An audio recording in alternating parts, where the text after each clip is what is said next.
Hi, good afternoon. Welcome.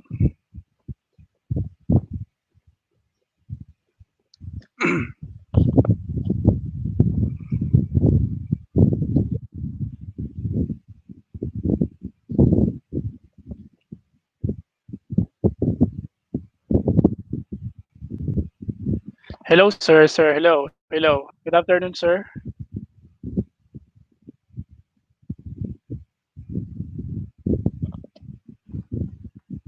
Bel Rafal. So, good afternoon po, watching from Zamboanga City. Hello po, Bel.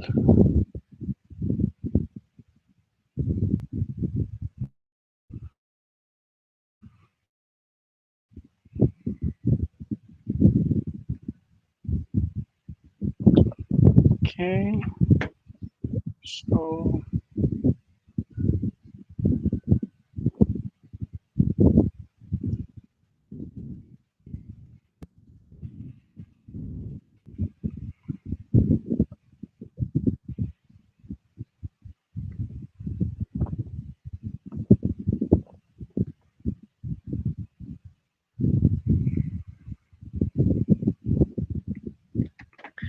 hello po, Miss Reza Bespirastito from Cagayan Valley, Isabela. Hello. So, wait po tayo ng konti bago tayo mag-start. Ayan. Okay, check natin. Sige.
So, parang ang labo.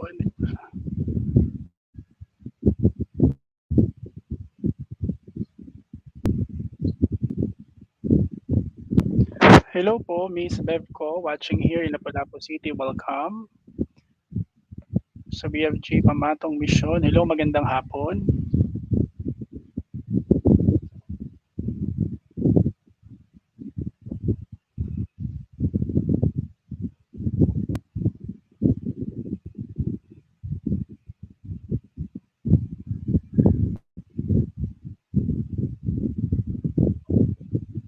So nakikita niyo po ba ako? Hello po. Nakikita niyo po, medyo parang malabo yata tayo.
Hello, good afternoon po, sir, Ma'am Bernadette. Okay, so watching from Isabela. So magsisimula na tayo. By the way, I would like to introduce myself. Okay, so I'm Martin Tuiza. I am a licensed professional teacher and a doctor of public administration. I am from Tanawan City, Batangas. Okay, in 2008, I finished my bachelor's degree in political science in University of Perpetual Help Calamba. And then in 2011, I finished my master in management, major in public administration in Laguna College of Business and Arts.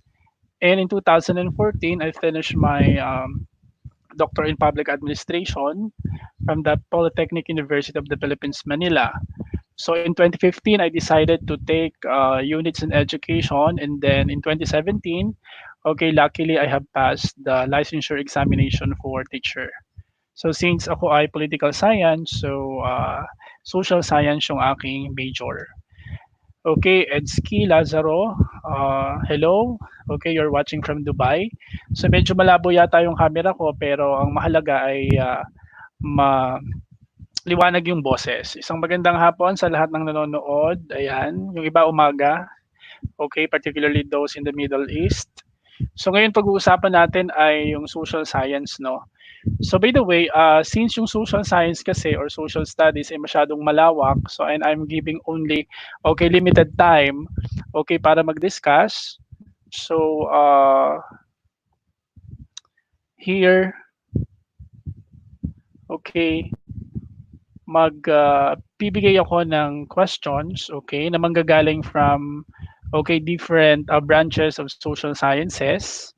Tapos ay sasagutan natin and then okay, ira-rationalize natin. So, ganun lang naman. Kasi nga ay very limited yung time.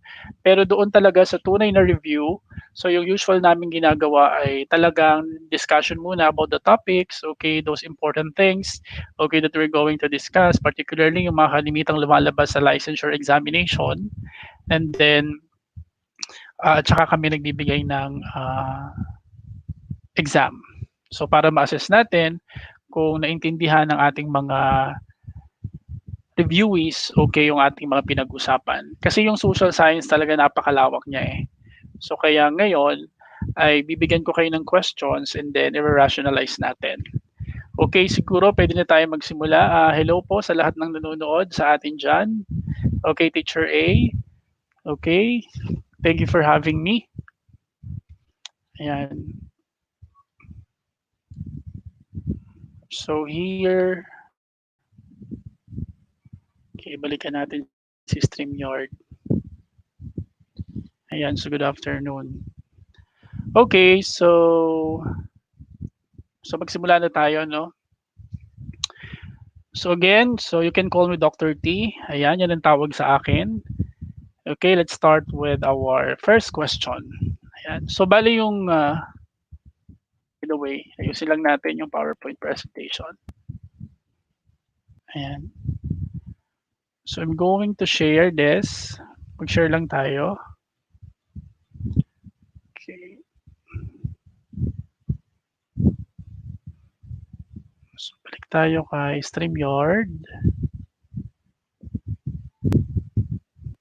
Then here, share screen. Ayan.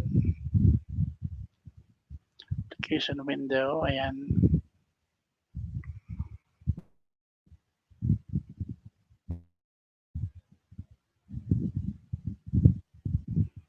Hello from Candaba, Pampanga. Hello.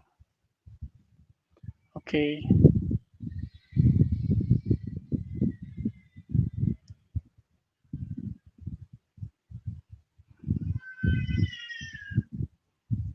Okay. So yan, again, you can call me Dr. T para hindi kayo mahirapan sa pangalan ko. So here, naka-live naman tayo.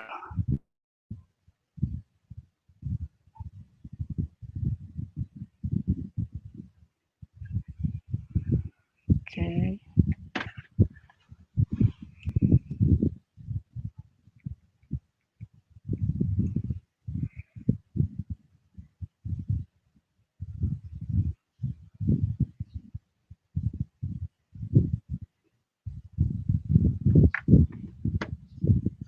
Wait lang. Isa lang natin. Hello from India. Okay, San Pedro Laguna. Hello.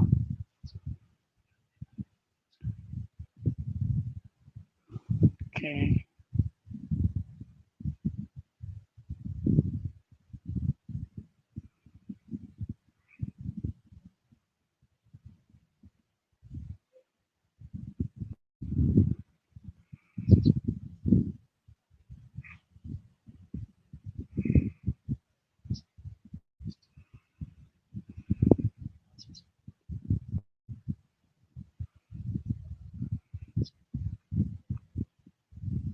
Hello from Nueva Ecija. Wait lang. Share screen lang po tayo. Okay. Share. Ayan. So yan. So kung nakikinig kayo, let's start na. Okay. So again, I'm Dr. T. So pag-uusapan na natin yung ating review. So this is only a short period of time, so that's why makinig lang po tayo. Okay, so let us have the first question. Bali yung first question natin, yan ay nanggaling sa political science or yung politics and governance and Philippine Constitution. Okay, the question is, which of the following sectors cannot participate under the party list system of representation? Yan, so meron tayong four options. So we have elderly, we have handicap, overseas workers, and then religious. So again, which of the following sectors cannot participate under the party list system of representation? So ang sagot natin dyan is letter D. By letter D, so nandito na rin yung ating rationalization. Okay, so because options A, B, and C are incorrect options, since there's no provision in the Philippine Constitution or even a statutory law or policy that bars them to participate in party list system in the Congress of the Philippines. In short, pwede silang mag-join.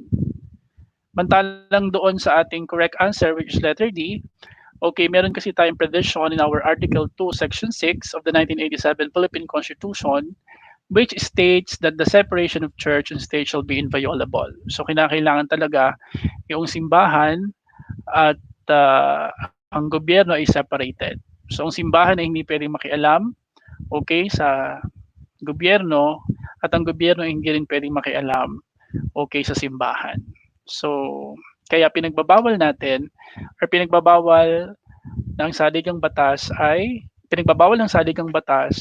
na mag-join ang any religious organization or any religious sector sa Congress. So maliwanag tayo for the first question that we have. Ayan. So thank you doon sa masumagot ng letter D. Ayan. So as we continue, okay, let us have bali babasahin ko po mamaya yung mga comments ninyo. Tuloy-tuloy lang tayo para masaya yung ating discussion. By the way, bigyan ko lang kayo ng konting sabihin nating technique kasi kapag tayo nagtitake ng board exam, so ang kailangan talaga natin, yung baon talaga natin dito ay pagiging isang critical thinker o yung we know how to analyze. Kasi alam niyo, makikita natin sa mga questions, 'di ba? Sa question, for example, may mga halos akala mo yun na yung mga sagot. Pero kinakailangan nating gawin, i-analyze natin, are the choices are related with each other? O kaya naman yung choices ba ay related doon sa statement na sinasabi? Kaya ngayon ang ginagawa natin ay nira-rationalize kasi natin, no? So kaya halimbawa, binigyan ko kayo ng 50 questions here, and then yung 50 questions ay merong apat na choices. So bali yung apat na choices na yon, may mga explanation yon, 'di ba? Kumbaga ay yung tamang sagot merong explanation. And then yung mga maling sagot, meron ding explanation. Kaya too much knowledge ang makukuha natin dito when we're doing rationalization. Okay, as we continue, ayan, so we have now question number 2. Some trait common to average Filipinos and to separate those that are obviously Spanish or Americans. So which of the following does not belong to the good character traits of the Filipino? So ulitin natin yung tanong. Some trait common to average Filipinos and to separate those that are obviously Spanish or American. Siyempre, Philippines has a mixed culture. Alam naman natin yan from the Spaniards, from the Americans, even from the Japanese. But the question is that, which of the following does not belong to the good character traits of Filipino? A. Hospitality. B. Fatalism. C. Loyalty. D. Close family ties. So, yun ang mga options natin. Okay. So, sino may sagot ng letter A? Sino may sagot ng letter B? Or C? Or letter D? By the way, our correct answer is that we have letter B. Why? Okay, kasi yung fatalism is best symbolized in the phrase bahala na. Option A, C, and D are the good character traits of the Filipino. Kasi yung fatalism, when we say fatalism, bahala na, wala kasi tayong kasiguradahon eh. Parang ito yung attitude natin na lalaban tayo sa gera but we're not prepared. Kaya mga Pilipino were very uncertain. Sa totoo lamang, many of us are uncertain when it comes to our decisions. Kaya pag hindi ka sigurado sa mga bagay-bagay, bahala na yung nasasabi natin. If you are not prepared, kahit sa exam, nasasabi natin, bahala na si God, bahala na si Batman. So ngayon, pag-usapan natin, si option A kasi, okay, which is hospitality, yan. One pattern Filipino that immediately commends, okay, itself to the foreigner in his hospitality. Knock at the door, even the humble rustic, and he offers you his home. Kasi mga Pilipino were very known as hospitable. Alam niyo yung tipo na kahit hindi tayo kumakain ng masarap everyday, basta meron tayong bisitang dumating, okay, sila yung mas pinaprioritize natin. For option C, okay, loyalty to a friend or to a benefactor is one of the traits that is very strong in the Filipino. Do him a little favor and he remembers you to the end of his days. Diba? It's loyalty. Diba naging loyal sa iyo yung tao, particularly when you are helping him o tinulungan mo siya, lalo sa panahon ng kanyang pangangailangan. For option D, the Filipino has a very close family ties. The family has been the unit of the society and everything revolves around it. Okay, so alam naman natin yan, ano, na we have the close family ties. Okay, kitang-kita yan sa ating mga Pilipino. Pero I would like to add din na yung ating close family ties kasi ay galing yan sa mga Chinese. Okay, ang nagturo sa atin yan ng close family ties ay mga Chinese who came here, okay, bago pa dumating ang mga Kastila kasi nga syempre because of mercantilism or because of barter system. Okay, so that is what we have. Okay, for question number 3. By the way, yung question number 2 natin ay nanggaling yan sa society and culture na subject. Okay, for question number 3, ayan, so itong question na ito ay nanggaling sa economics. Okay, so here, check lang po natin, ano? So nagla-live tayo. Okay.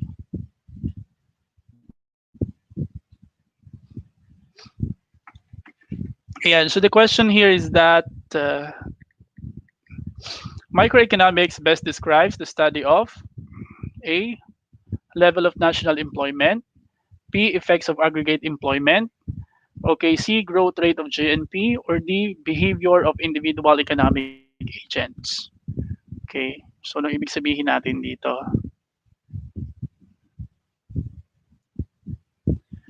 Again, ulitin ko yung tanong. Microeconomics best describes the study of A, level of national employment, B, effects of aggregate employment, C, growth rate of GNP, okay, D, behavior of individual economic agents. So from the word itself, ano kaya yung sagot natin? So is it A, is it B, letter C, or letter D? Okay, so by the way, the correct answer is letter D.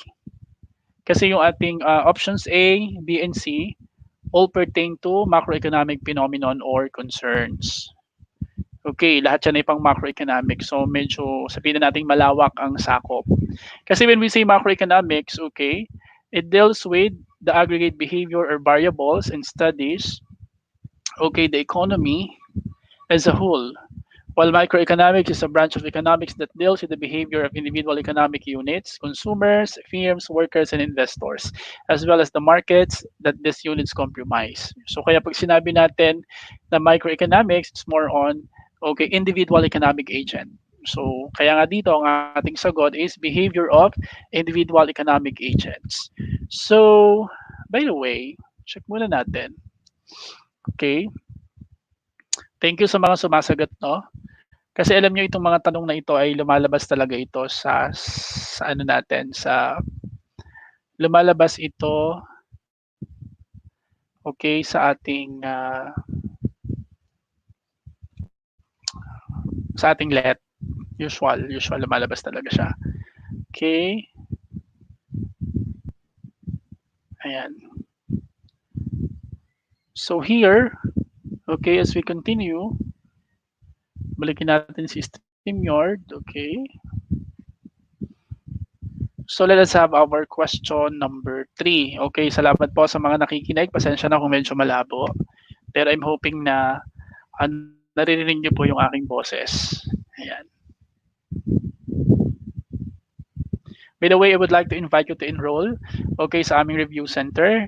Meron po tayong mga information doon kay Teacher A page, okay, na nakikita nyo po. Pagdating po sa review talaga, so that will be private, okay? So, mas marami po tayong oras or panahon para mag-usap kung ano po yung ating mga gagawin. Okay, by the way, itutuloy po natin for question number 4.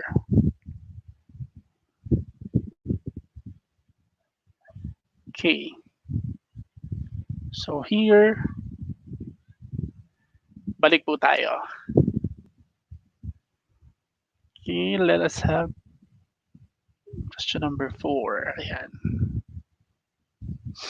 Okay, question number 4. So, ang question na ito ay nanggaling naman sa society and culture or sa sociology subject. Okay, sociologists would be most interested in studying letter A, artifacts of the past civilizations. Okay, B, group behavior. C, psychological problems. D, economic situation. So, you analyze, no? Kasi pag sinabi natin sociologist, ano ba yung ginagawa ng mga ito? So, ano ba yung goal, okay, ng sociology? So, sino ang sasagot ng A, artifacts of the past civilizations, B, group behavior, C, psychological problems, or D, economic situations. Okay, in this number, okay, the correct answer is B. Ayan. Kasi bakit B?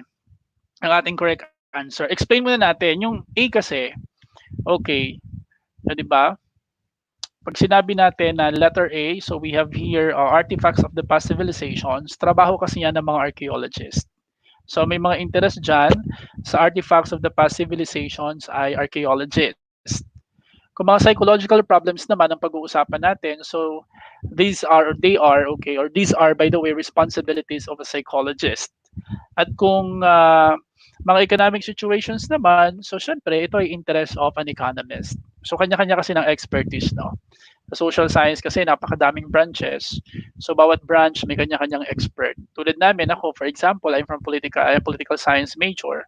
So yung expertise natin is state and government. Okay, how do people dealing with politics? So yun yung mga ginagawa natin. So why letter B? Okay, this is the correct answer. Sabi ko na rin kanina, the statement that we had, okay, in our last slide or previous slide, ayan, okay, the statement is that the definition of sociology, okay, this is scientific study of society, including patterns of social relationships, social interaction, and culture.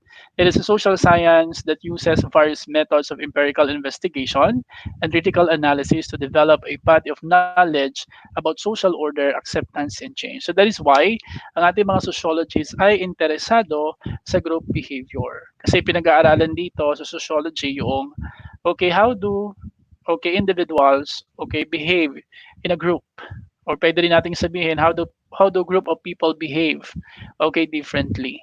Pinag-aaralan din natin sa sociology ang culture, 'di ba? So in short, okay, we are studying in sociology the society as a whole. Kasi yung anthropology mas ano pa yan sa kultura mas nakafocus pa yung anthropology sa culture at saka sa evolution ng tao. Okay, that is what we have in our question number 4. At yun nga ang ating kasagutan ay letter B. Ayan.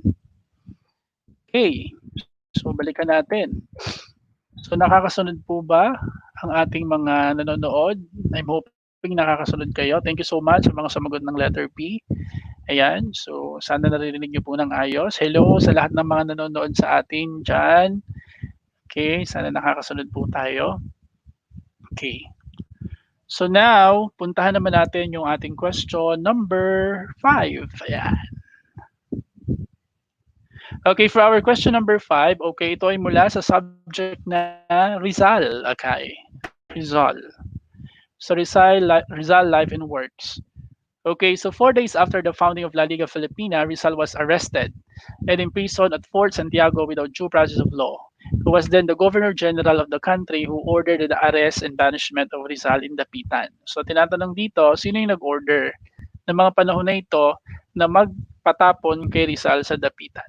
Sino yung Governor General? So we have four choices here.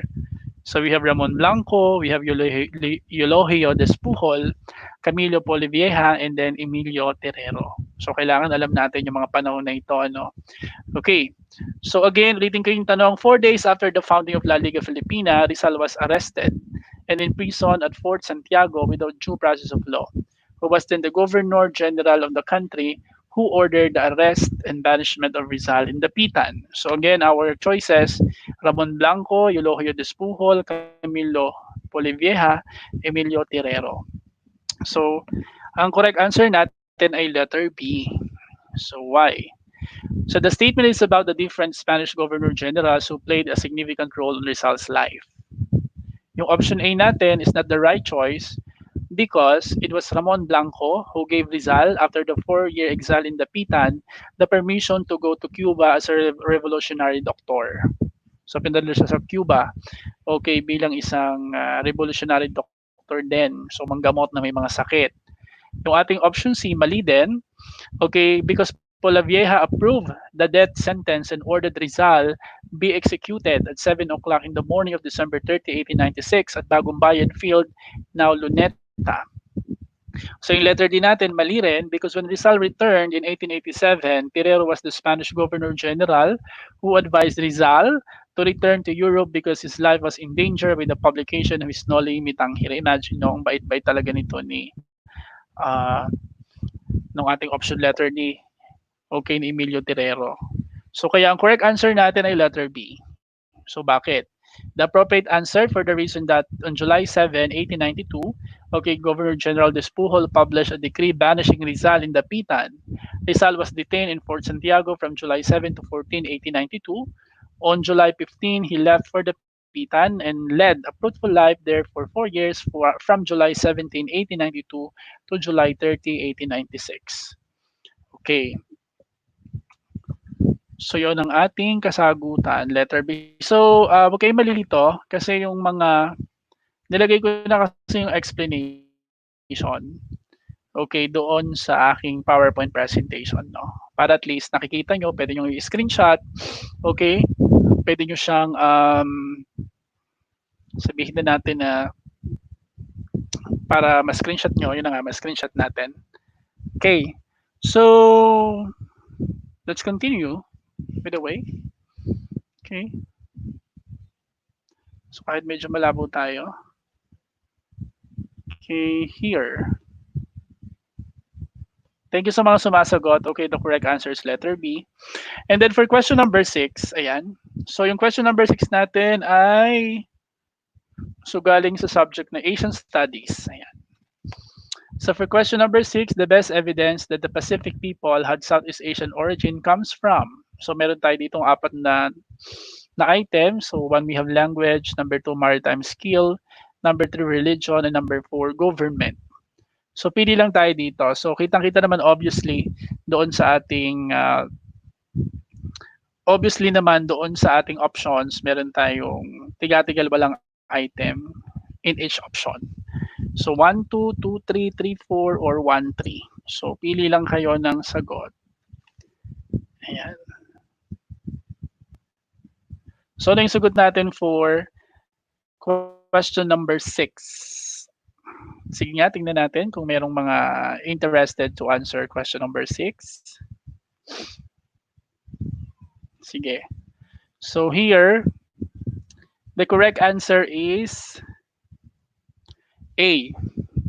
So dito you need to have okay, analysis. Kailangan mo mag-analyze, di ba? So, tingnan natin yung mga Southeast Asian people. Okay, let us look for our geographical location and our culture. Kasi we have to recall those things, no? You know what? We are Austronesians, okay? Speaking people, eh. Tayo mga taga-Pacific talaga. Okay, mahilig tayong mamangka. Mahilig tayong sumisid. Kaya kung titingnan natin dito, okay, ang ating kasagutan is letter A. Ayan, so language and maritime skill. Kasi you know, Southeast Asian people, napakadami nating language. Okay, too many okay languages okay around Southeast Asia. And pero yung mga languages na yun kasi kung papanoorin nyo sa YouTube, meron kasi doon yung migration of Austronesian people or tayo kasi tinatawag na Austronesian speaking people. So yung ating language sobrang dami pero yan ay magkakamag-anak. And syempre, originally, we are Malays, di ba? Kaya balikan natin. So, ano ba yung meron sa Southeast Asian people? Eh, di ba? Kaya sabi nga dito, the skill needed is analysis. Facts about the Southeast Asian people and their geographical location and their culture must be recalled and analyzed to determine the appropriate answer. Kasi kung titingnan nyo yung religion, okay, and government, hindi since then, okay, during the ancient time, hindi tayo masyado okay kay religion and government kasi yan ay nasa Middle East. Okay, particularly in Mesopotamia, di ba? Okay, Mesopotamian civilization. Here, okay, so puntahan natin yung ating question number 7. And ang question number 7 natin ay galing sa geography. Ayan. The cultural landscape of Islam is best presented by A. Pagodas, B. Mosques, C. Stupas, D. Synagogues. Okay, synagogues kung i-pronounce. Again, question number 7.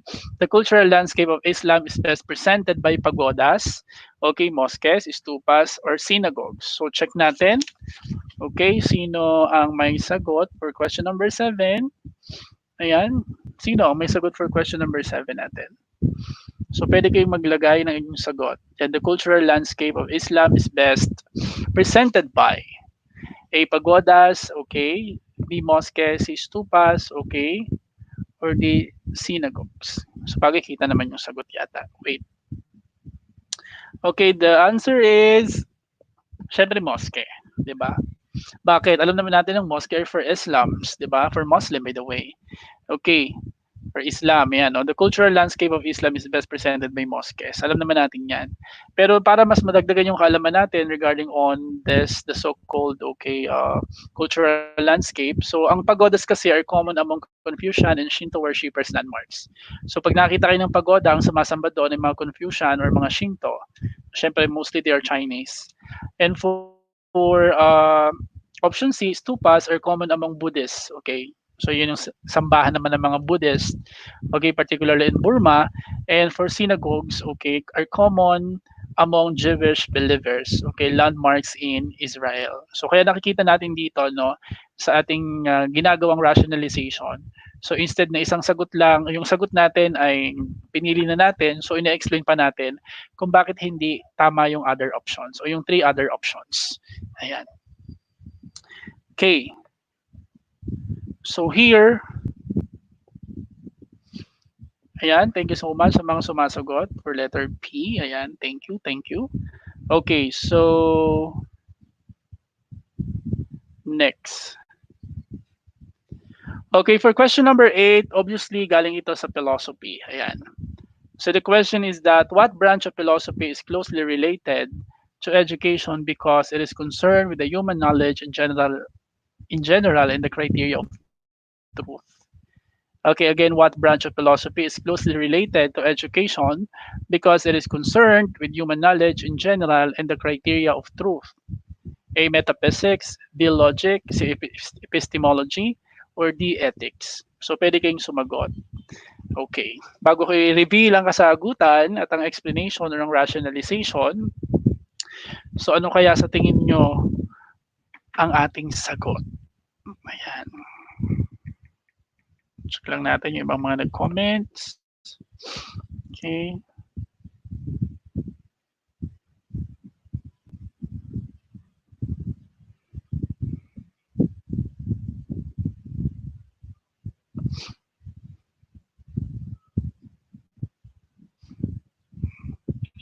What branch of philosophy is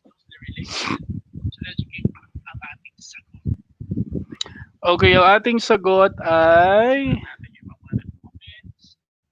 letter C. Answer is letter C. Ayan. Why? Ayan. So explain muna natin kung bakit hindi tama yung A, B, and D. So here, okay, for option A is incorrect answer because metaphysics is a branch of philosophy which refers to the study of being, existence, and reality. So yung mga lahat na nag-exist, okay, realidad, so yun ay metaphysics. Okay.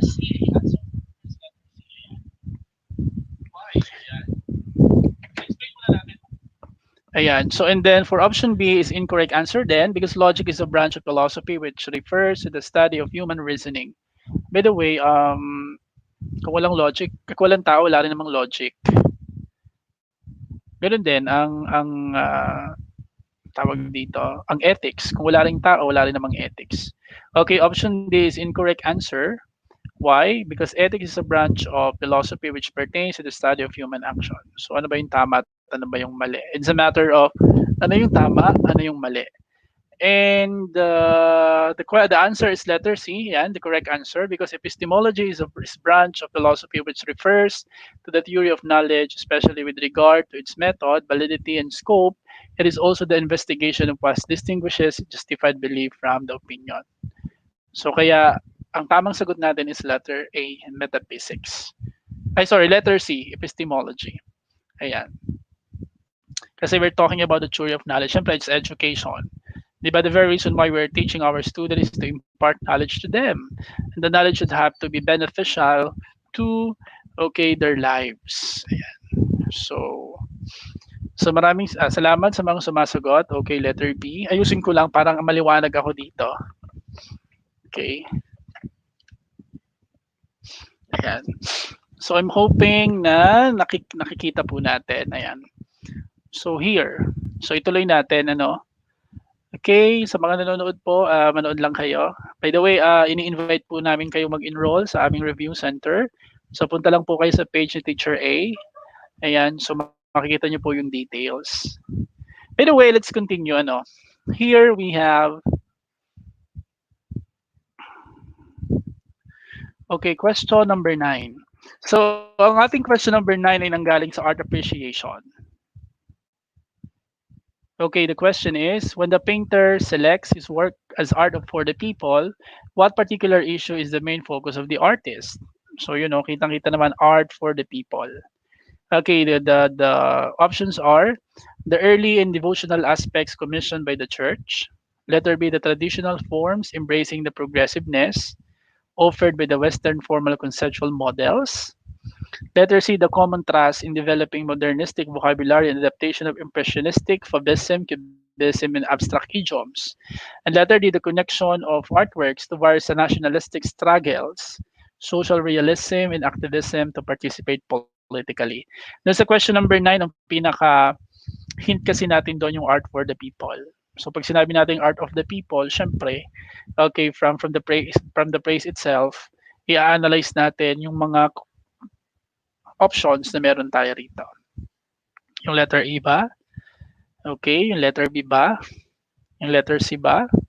Or yung letter D? Okay, so sige, the correct answer is letter D. So bakit?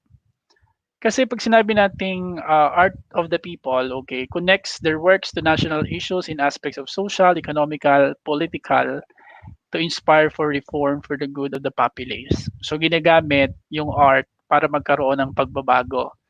So ginagamit niyan para magkaroon ng social, economical, and even political changes. Yung mga kanta panahon noong 1980s is yung magkaisa. Okay, yung mga tula na ginawa ng ating mga poets, okay, before na nagpapatalsik kay Ferdinand Marcos, yan ay pasok doon sa art for the people. Yung option A, mali yan, okay, which is sinasabi nga dito na is an issue about the beginnings, di ba? It's religion. Option B is traditional associated with the communities and nations. Okay? So option C is about issues classified as figures and spaces. Okay? Kasi we're talking of painting kasi yon yung letter C. Diba? Okay. Then, as we continue, ayan. So, we have here, okay, wait lang po.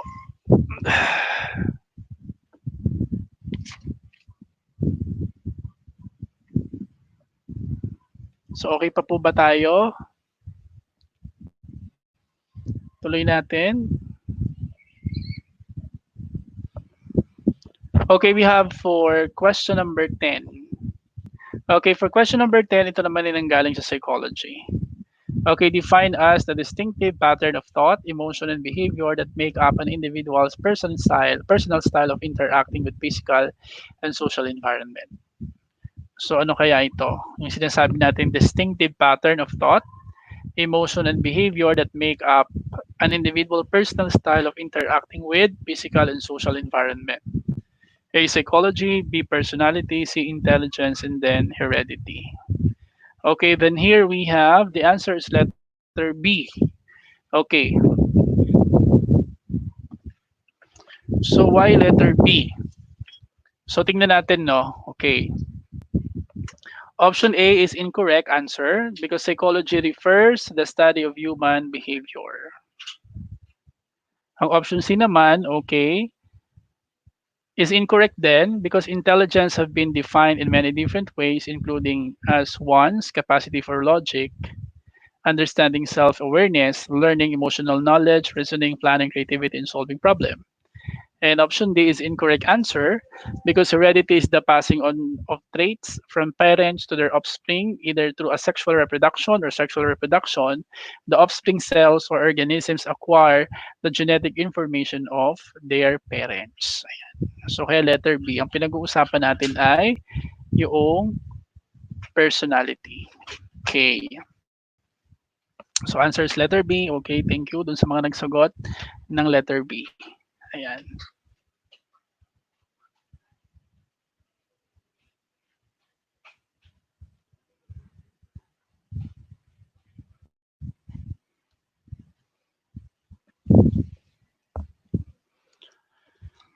Okay, I'm hoping na may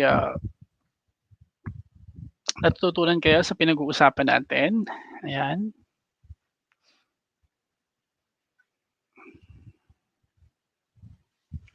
Kahit na medyo parang malabo tayo. Okay. So, okay, tuloy natin. So, ganun lang, no? Pag magre-review tayo kasi, yun nga, bibigay natin yung sagot and then aalamin natin kung bakit hindi tama yung other three options. Okay, for question number 11. So, yung question number 11 natin ay so galing pa ito ng sociology. Ayan. Okay, Filipinos are admired for their capacity for smooth interpersonal relations. Which Filipino value should be controlled so it will be positive for the individual and for others? Okay, alin daw yung pwede natin kontrolin para ito ay maging positibo? Okay, sa isang individual at sa isang tao. Ano kaya ang pwede nating kontrolin sa apat na ito? A, pagbibigay galang, B, mabuting pagtanggap, C, bayanihan, or D, pakikisama. Okay, the correct answer is D. Ayan. Why? Kasi pakikisama must be controlled since it has two sides, the good side and the bad side. So ang good side nito, harmonious relationships when everyone has the same goal and it's a good one, 'di ba? Kasi kung makikisama ka tapos ay meron kayong iisang goal, maganda 'yon. What if naman kung bad side? Yung conformity, yun kasi yung delikado, yung tipo na kapag sila ay puro mali, ikaw ay tama, sasabihin ng mga kasamahan mo, wala kang pakisama. So kaya we have to control, okay, pakikisama. Sabi nga rito, bad side, okay, conformity, doing things because peers, everyone else is doing it, whether good or bad, leading to greater problems in society. Also leads to mediocrity since it drives people to the mean. You have to control this in order to have a balance in life or balanced life in a way that you are not hurting other people. Kasi ngayon pakikisama, it could be negative or positive. Makikisama ka sa maling ginagawa nila para walang problema, hindi maganda. 'Di ba? Pero kung makikisama ka dahil you have a one goal, okay, para sa ikabubuti ng lahat. Okay, that would be good. So kaya we can control the pakikisama. So again, among these options, ang ating tamang sagot ay pakikisama. Okay, for question number 11, so number 12 by the way, ito naman ay galing sa ICT, Information and Communication Technology, so under Data and Social Science. Okay, so what does WWW stand for? A. World Wide Wrestling, B. World Wide Web, C. World War One, and D. Whole Wild World. So again, what does WWW stand for? World Wide Wrestling, World Wide Web, World War One, World Wide World. Okay, the correct answer here is B. Okay, the World Wide Web. Ayan. So the World Wide Web, abbreviated WWW or the web, is an information space where documents and other web resources are identified by uniform resource locators o yung tinatawag natin URLs. Interlinked, the hypertext links and can be accessed via the internet. English scientist Tim Berners-Lee invented the Wide Web in 1989. He wrote the first web browser computer program in 1990 while employed at CERN in Switzerland. Itong CERN in Switzerland kasi isa sa pinakamalaking laboratory in Europe. It's physics laboratory. The web browser was released outside in CERN in 1991, first to other research institutions starting in January 1991, and to the general public on the internet in August 1991. The World Wide Web has been central to the development of the information age and is the primary tool millions of people use to interact on the internet. Lalo na ngayon, no? Kasi internet is the communication superhighways, everything is possible na sa internet. Lahat na makikita mo sa internet ngayon eh. 'Di ba? Yung tipo na kahit anong i-research mo, makikita nyo na ngayon sa internet. Okay. So, hi, hello from Jordan. Okay, Glenbert Valdez. So, tuloy natin, no? So, ito yung sample pa lang ng ginagawa natin sa review. Pero actually, since I told you earlier that we have only limited time for discussing what I have here, so ganito lang yung ginagawa natin. Pero dun sa tunay na review talaga, so magkakaroon muna tayo ng discussion. Then after that, tsaka namin kayo bibigyan ng ganito and then rationalization. Okay, for question number 13, ito naman ay from logic. Ayan. So what kind of opposition exists between no teacher is unskilled and some teacher are unskilled? So meron kasi tayong tinatawag na law of oppositions. By the way, lahat ng options that we have here, contrariety, contradictory, subcontrariety, and subalternate, these are all laws, of opposition. Kaya lang ngayon, ang tatanungin natin, alin dito sa mga options, ang no teacher is unskilled and some teachers are unskilled ay pasok o yung sinasabi natin alin sa mga opposition nag-e-exist itong ating statement na no teacher is unskilled and some teachers are unskilled. So sige, sagot lang kayo. The correct answer is B. Ayan. Bakit B?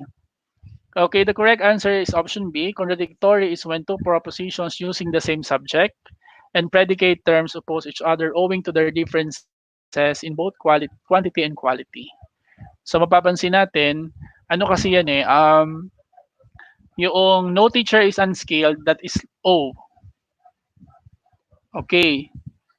So pag sinabi naman natin na some teachers are unskilled, so yun naman ay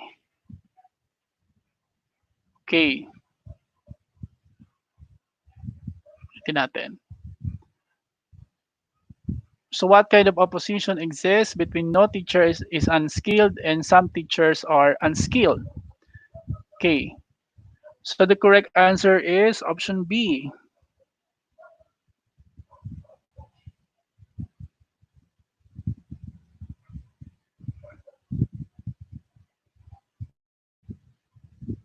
Contradictory is when two propositions using the same subject and predicate terms oppose each other owing to their differences in both quantity and quality.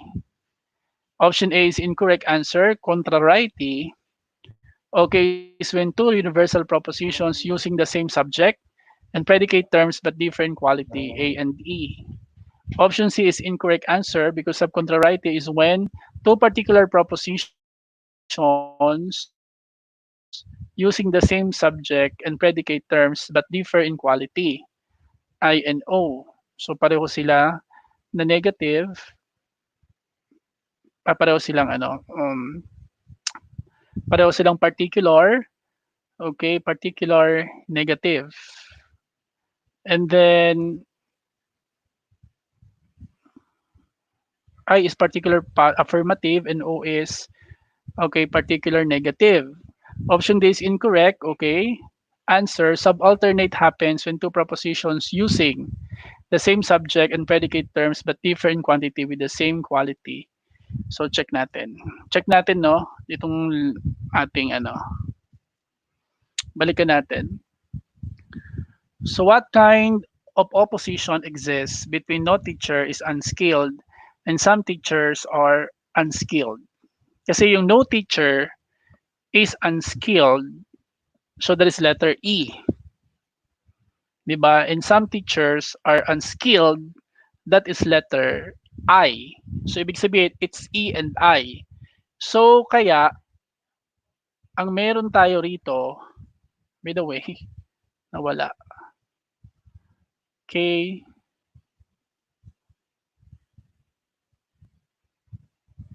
Tama. So we have E and we have the contradictory. So sabi natin the correct answer is option B. Contradictory is when two propositions, 'di ba? Nakita naman natin they're using the same subject and predicate. Kaya lang magkaiba sila ng quantity and quality. Kasi kung titingnan natin dito si E ay negative universal. Okay, yung si no teacher is unskilled and affirmative particular na o particular affirmative naman si some teachers are unskilled. So the correct answer natin dyan is letter B. So medyo mahirap kasi ang logic. Okay, kaya umulit tayo or binalikan natin. Okay, yung pinag-uusapan natin. So maliwanag. Okay, answer is letter B.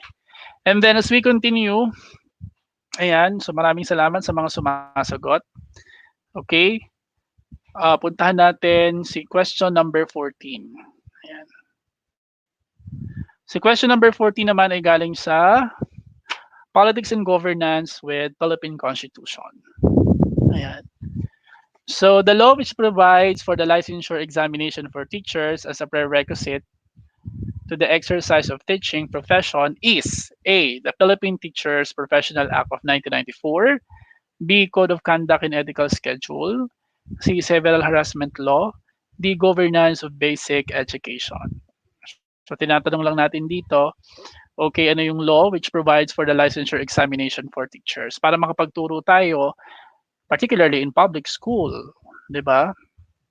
So ano kaya ang ating sagot?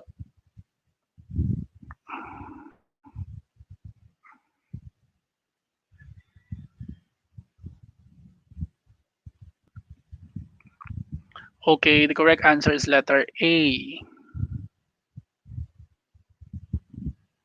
So bakit letter A? So isa-isahin natin. Ayan, answer is letter A. Option B, C, and D refer to the various laws centering our human relations. Okay, nakita mo naman yung B, C, D, and E. Ayan, Code of Conduct and Ethical Schedule, Civil Harassment Law, Governance of Basic Education. Lahat yan refer to the various laws centering our human relations.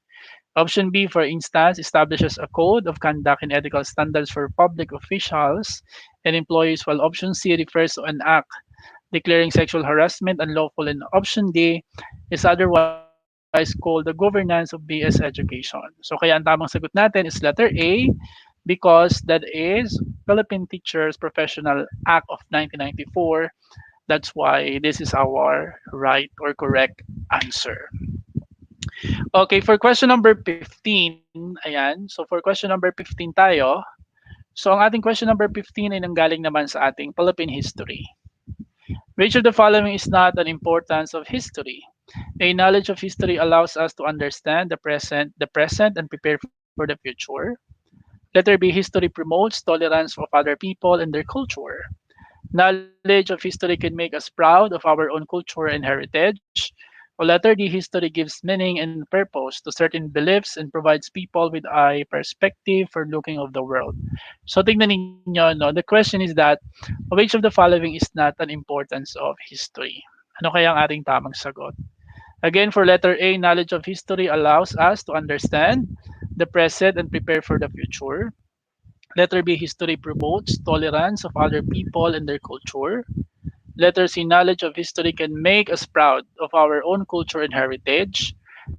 And letter D, history gives meaning and purpose to certain beliefs and provides people with a perspective for looking at the world. Okay, now here the answer is letter D. Kasi yung A, B, and C are incorrect answers. Why? Kasi malinaw naman na malinaw yun kung i-analyze natin yung mga statement given na yung mga options na yun, A, B, and C, are all importance of history. Option D is the correct answer because it is one of the importance of religion. Okay, continue lang po tayo. Okay, for question number 16. Ito galing din dito sa history eh. Kaya lang world history na ito. Okay, during the ancient times, Asia was referred to the as the seat of civilization. Particularly, we have the Mesopotamian civilization. Meron tayong Indus Valley. Okay, the Indian civilization, the Chinese, di ba? Okay, but the question here, sabi nga, during the ancient or the ancient times, Asia was referred to as the seat of civilization.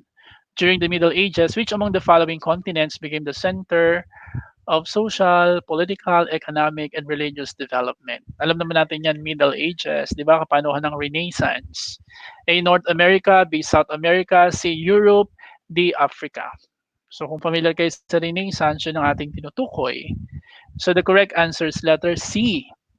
Options A and B are referred to as the New World, the New World, while letter D known as the Dark Continent, it's African. Option C is the correct answer because it was the continent which figured the development of the medieval ages. Basta medieval ages ang pinag-uusapan natin. European talaga, yung very progressive. Okay, during that time, the European or the Europe, okay, continent. Ayan. So balikan natin. So nakakasunod po ba tayo? Thank you so much sa mga sumagot ng letter C. Ayan. So yung mga tumatama yung sagot dito, malaki na yung chance na kayo ay pumasa dito sa part ng social science. Ano? Okay. Here, tuloy natin ating pinag-uusapan.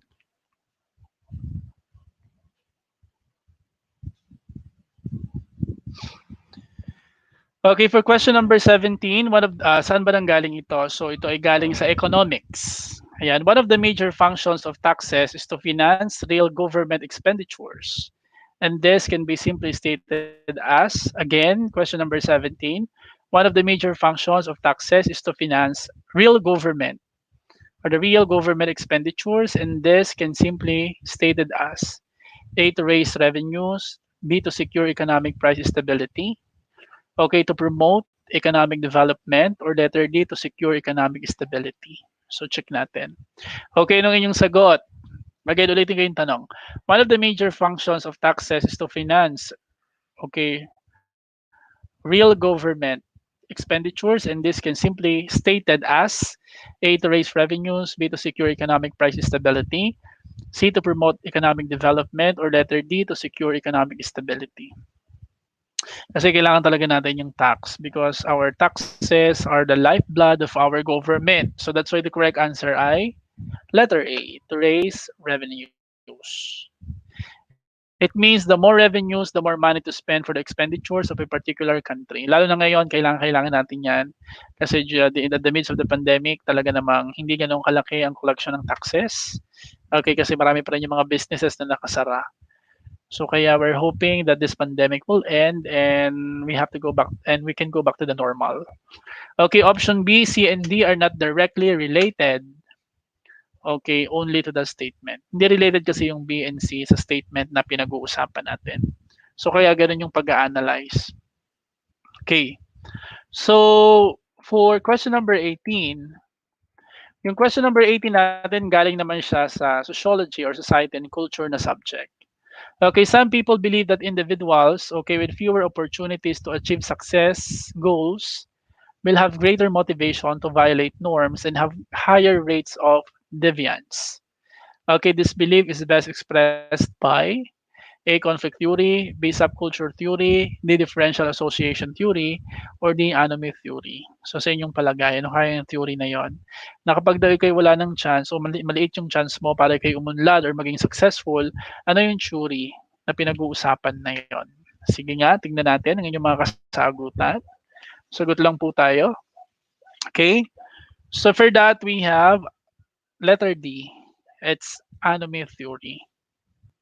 Kasi yung ating option A, eliminate natin yan. Kasi conflict theory emphasizes on the repression of the weak by the powerful which leads to deviation. Diba? Panahon niya ni na Karl Marx. Okay, so yung ating mga businessmen or ating mga mga capitalists, okay, laban sa mga laborers.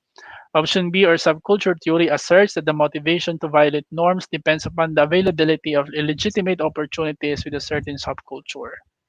'Di ba? Kaya nagkakaroon ng mga violation ng norms kasi nga may availability o may mga opportunities para gumawa, and that is subculture theory. And then for option C naman, differential association theory believes that a person may become deviant depending upon the frequency and interaction with other deviants. Yes. 'Di ba yung pakiki-associate mo sa kanila? Kung lagi mo silang kasama, edi mas malamang makakagawa talaga ng mali. And for letter D or anomy theory is the correct answer because anomy theory suggests that persons or groups with less opportunity in life are more likely to become deviants. Ayan. So tingnan natin. Okay? Yung mga nakasagot ng tama, yes, letter D ang ating tamang sagot. Ayan. Okay, here. Let's check.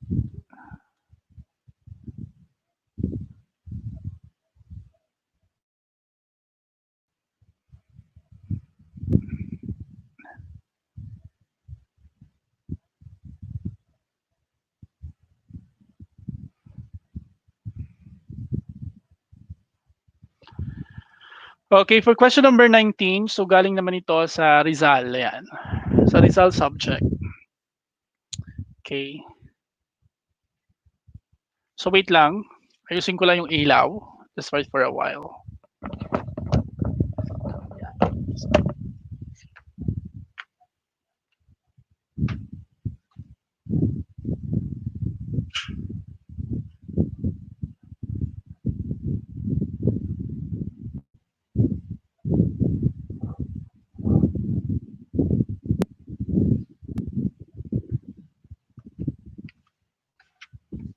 Yan.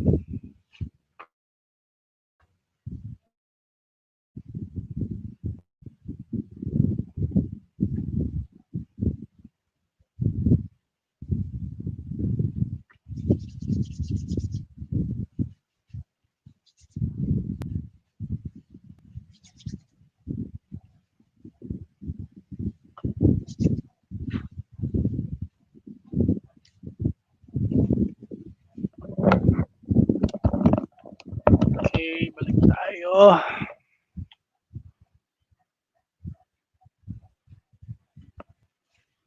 Okay, so here. Ayan.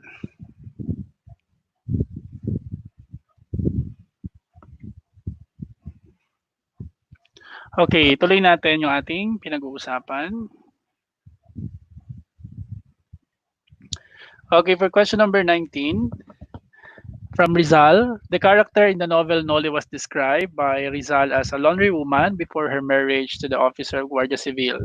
She was known as the muse of the Guardia Civil. She pretended to have forgotten Tagalog already, but her use of Spanish was awful. Who was the woman? Okay, so tingnan natin ito yung characters or mga characters sa ating Noli. A. Doña Consolacion, B. Doña Victorina de los Reyes de Espadana, Sisa or Paulita Gomez. Okay, so pwede kayong sumagot dito. Okay, so let us share. The correct answer is letter A. So ang question natin dito, ang pinag-uusapan natin dito, yung different characters. Okay, sa knowledge during the Spanish-Philippine Society.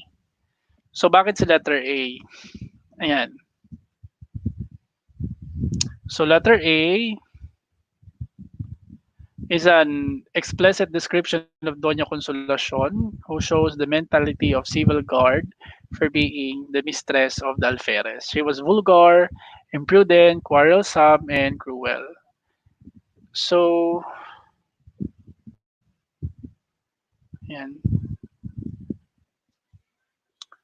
Samantalang naman si option B is eliminated because although Doña Victorina de los Reyes de Espadana was a paragon of colonial mentality, that she was the wife of Don Tiburcio de Espadana, the fake doctor in the Noli, she disdains what was the Filipino, imitates what was Spanish. Ayaw niya ng mga ginagawa ng Pilipino, ayaw niya ng kultura ng Pilipino, siya ay may pagka-Spanish. Okay, ang gusto niya. For option C naman, syempre si Sisa, letter C is not related to the question. Kasi the mother of Crispin and Basilio illustrated the lack of concern of society in trying to help her solve the problems, the maltreatment of her two sons, and the indignities she suffered, which finally drove her insane. Okay, mantalang si Paulita Gomez naman, actually, si Paulita Gomez ay pamangkin ni Doña Victorina na dati niyang kasintahan si Isagani, kaya lamang pinakasal siya kay Juanito Pilaes. 'Di ba? Kasi noon usong-uso yung ethnico-political selection. Dahil ipapakasal ka sa mayaman, ipapakasal ka sa may lahi. Kaya option D is not responsive who yields to the habit of ethnico-political selection. Ayan. So, check natin yung mga sumagot ng letter B. Okay, thank you sa inyong pagsagot. Okay, tama. Ay, sorry, letter A yung ating sagot. Okay, so tuloy lang natin, no? Para magkaroon kayo ng mas maraming idea about doon sa mga tinatanong during the let or during the day or during the examination.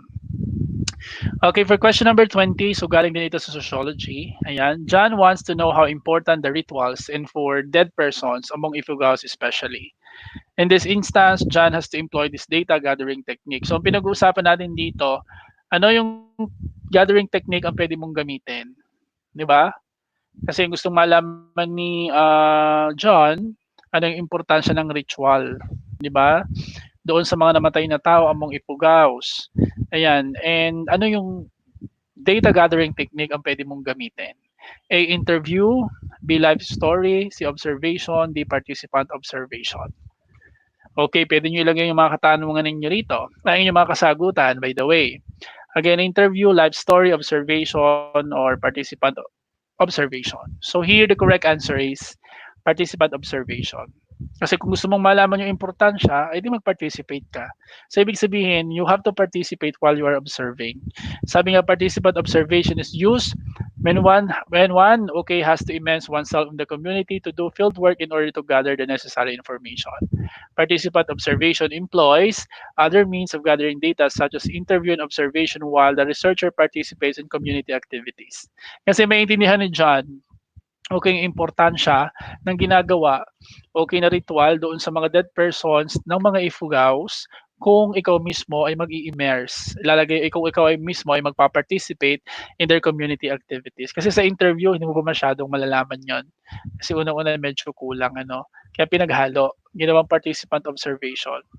Di ba kung observation naman, baka magtaka ka, ma-culture shock ka, okay, bakit nila ginagawa yan? Eh, mas maganda pala yung nag-o-observe ka at magtanong ka din para maganda.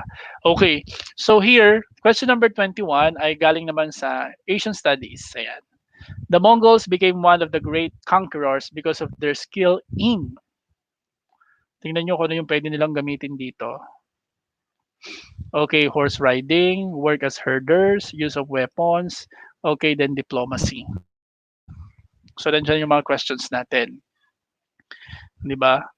So, tingnan nyo kung alin dyan. Sa dalawa lang, ano, bawat choices ay meron tayong, okay, dalawa lang na item. So, ano kaya? Ano kaya ang kasagutan? So, ulitin lang natin yung tanong. Ayan. Okay. So, Yeah, the Mongols became one of the greatest conquerors because of their skill in a horse riding to work as herders. Pag sinabi na kasing nating work herders, yun ang mga nagtatrabaho sa mga livestock sa mga manukan.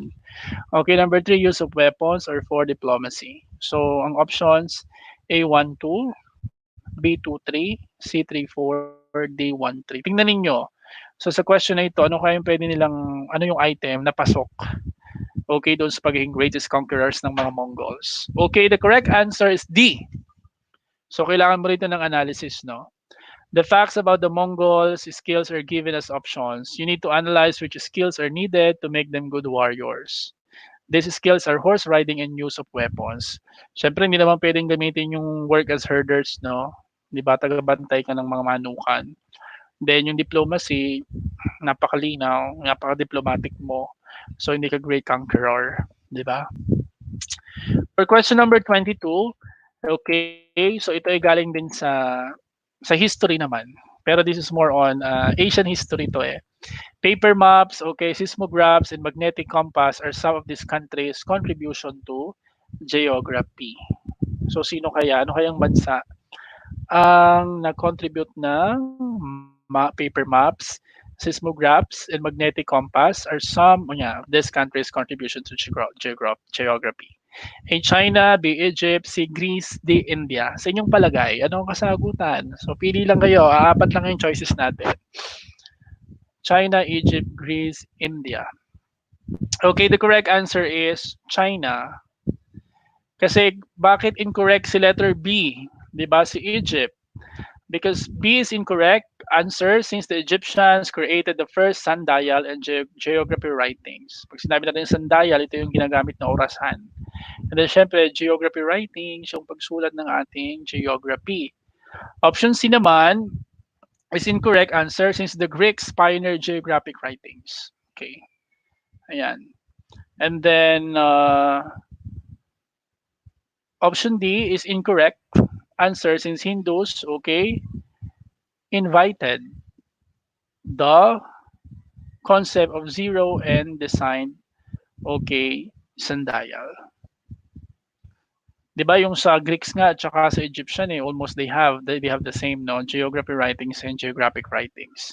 Kaya lang magkaiba yung style nila. But the correct answer is letter A. Ayan.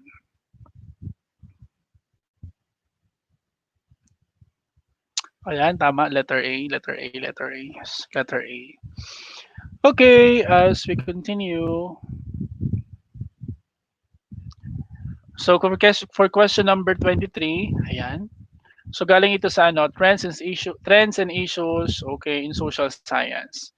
War, torture, genocide, murder, and homicide are examples of A. Structural violence, B. Ecological violence, C. Physical violence, or D. Sociocultural violence.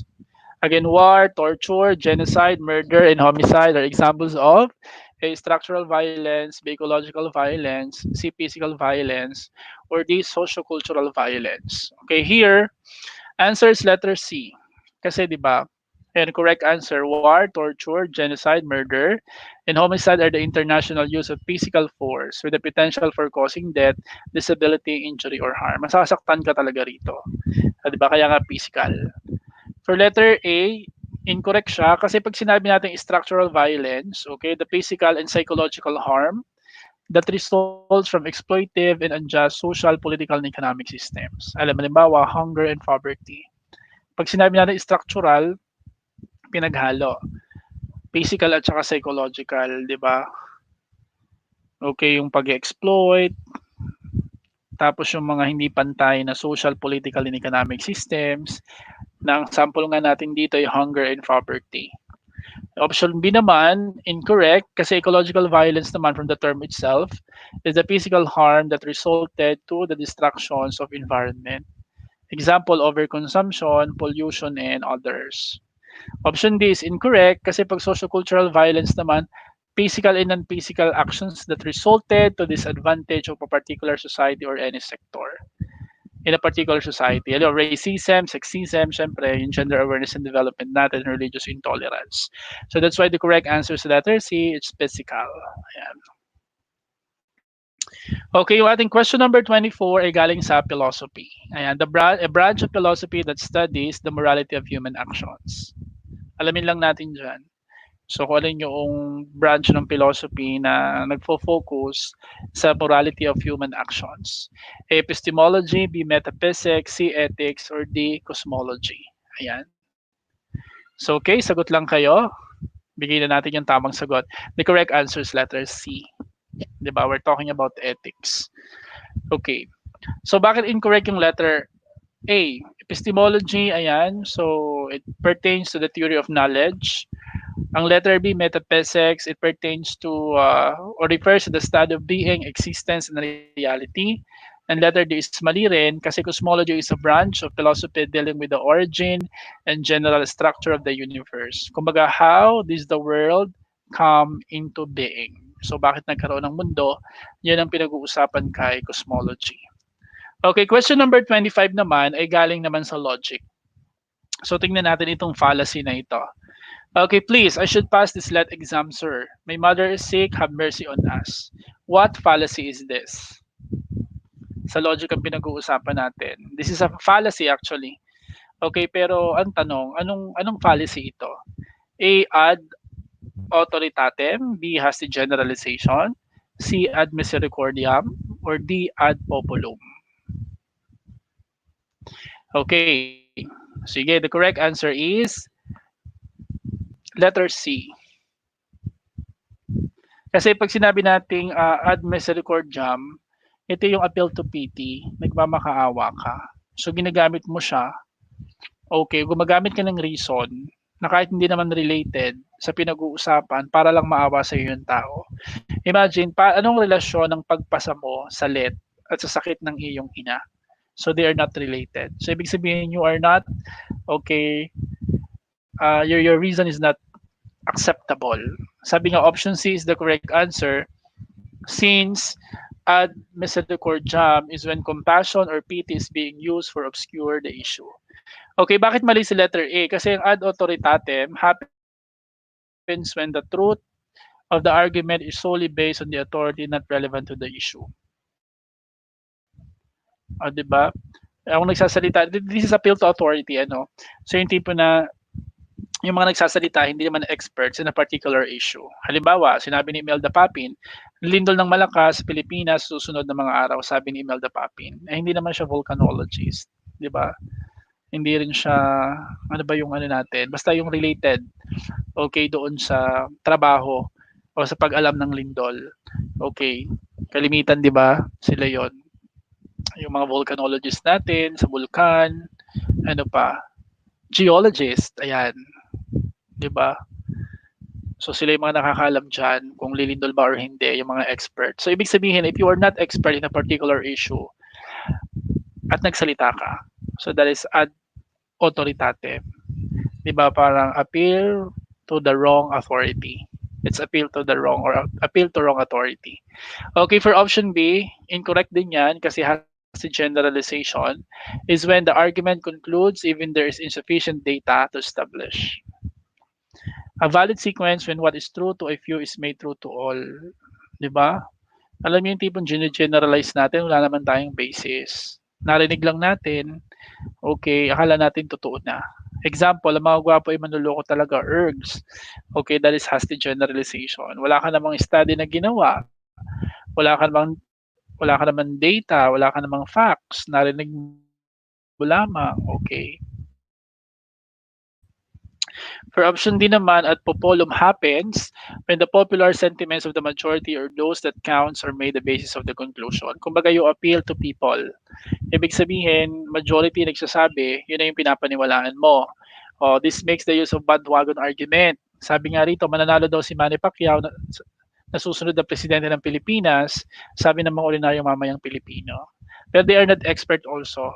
'Di ba? Kumbaga ito yung kanilang hinaing, doon tayo nagbe-base sa hinaing ng tao or sa sinasabi ng karamihan. Pero syempre, we're not sure. Okay, kung hindi naman nag-survey, okay, hindi rin naman tayo sigurado.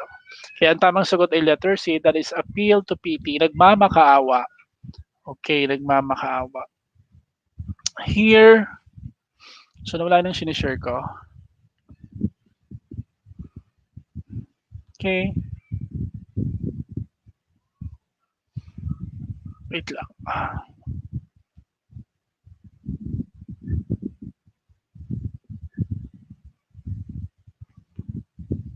Tuloy natin. Ayan. Okay, for question number 26, ito naman ay galing sa art appreciation.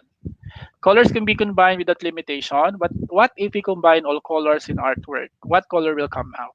So pag kinumbine kaya natin, okay lahat ng kulay sa artwork. So what color will come out? A gray, B black, C white, D brown. So what is your answer? Pag pinag-combine natin lahat ng kulay, 'di ba, sa artwork. Sabi nga colors can be combined without limitation. What if we combined all colors, okay, in artwork, what color will come out? A gray, B black, C white, D brown. So ito ang tamang sagot. Siyempre, black. Why? Kasi pag sinabi nating black, that is the presence of all colors. Okay. So ang A is incorrect because gray is the combination of white and black. Okay, yung letter C natin, white, okay, is incorrect then because white is the lightest color and is having no hue because it fully reflects and scatters all the visible wavelengths of light. It is the color of fresh snow, chalk, milk, and is the opposite of black. Di ba? Pag sinabi kasi nating white, di ba, the absence of any color.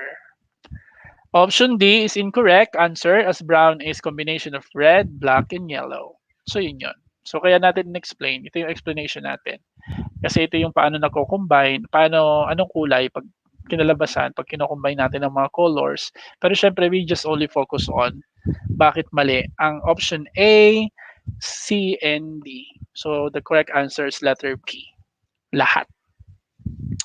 O letter B, ibig sabihin, the presence of all colors. Kaya black. Okay, for number 27, so this is actually from psychology. Ayan. Carmi was able to achieve her goal of a college degree despite her family's financial difficulties. She supported herself by taking students' friendly work schedules. Her determination to change her future succeeded. Which statement describes her personality development? A. Personality is a product of heredity. B. Personality is shaped by one's environment. Letter C. Personality is shaped by the person's decision. Letter D, personality is a product of the reactions of the people in one's environment. Titingnan nyo dito yung si Carmi mismo, no? So it will be based on what Carmi did. Okay. Napakaliwanag. Anong ginawa ni Carmi? Bakit siya ay nakagraduate? Diba? So the correct answer is C. The rest of the answers are half true. Diba? 50-50 tayo doon sa mga binanggit na ibang sagot. From A, B, D. Okay, half true yon. Kaya ang letter C, ang ating kasagutan, na personality is shaped by the person's decision, it's a matter of choice. Okay, a matter of choice and decision. Okay, that's why Carmi is matured enough to be productive and to make decisions, and her decision shape her personality. So kaya yun ang ating tamang sagot. Ayan. So, ayan, thank you sa nagsagot sa letter C. Ayan, sa ating mga nanonood. I'm hoping that you are learning. Okay, kahit medyo madilim tayo ng konti. Kasi medyo, okay, malakas din ang ulan dito. Thank you, Enis Binuya, okay, for answering letter C. Okay, we have also Neil Pajado, Cherry Apileño Otum. Thank you for answering. Okay, so let us continue, no? So, ayan. So question number 28 naman ay from ICT, Information Communication Technology. Okay? So saglit lang kasi it's raining, sasara ko lang yung pinto sa taas.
Okay, so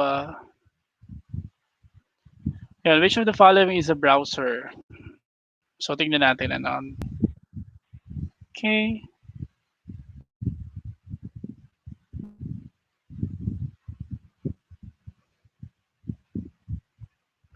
Okay, which of the following is a browser? A. Java, B. Google, C. Firefox, or D. Internet? So may nagsagot tayo ng D. Okay. Sige.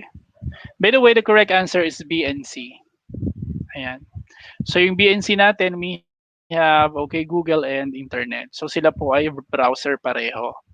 Okay, kasi pag sinabi nating web browser, commonly referred to as a browser, is a software application for retrieving, presenting, and traversing information resources on the World Wide Web.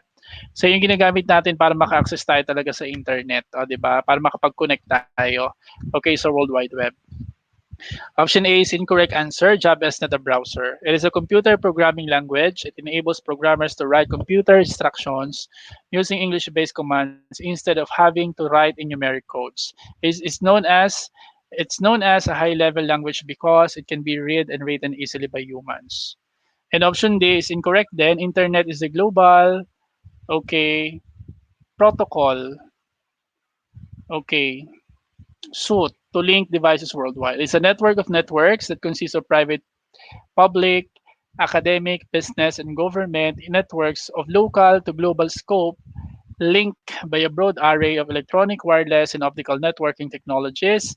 It carries a vast range of information, resources, and services, such as the interlinked hypertext documents and applications of the World Wide Web.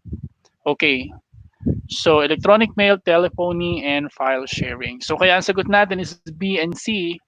Okay, we have Google and Firefox. 'Di ba nakikita naman natin sa ating cellphone, nakita rin natin sa ating laptop na yun yung ginagamit natin para maka-access talaga tayo sa World Wide Web or sa WWW. Okay, so maliwanag. Okay, yan. So,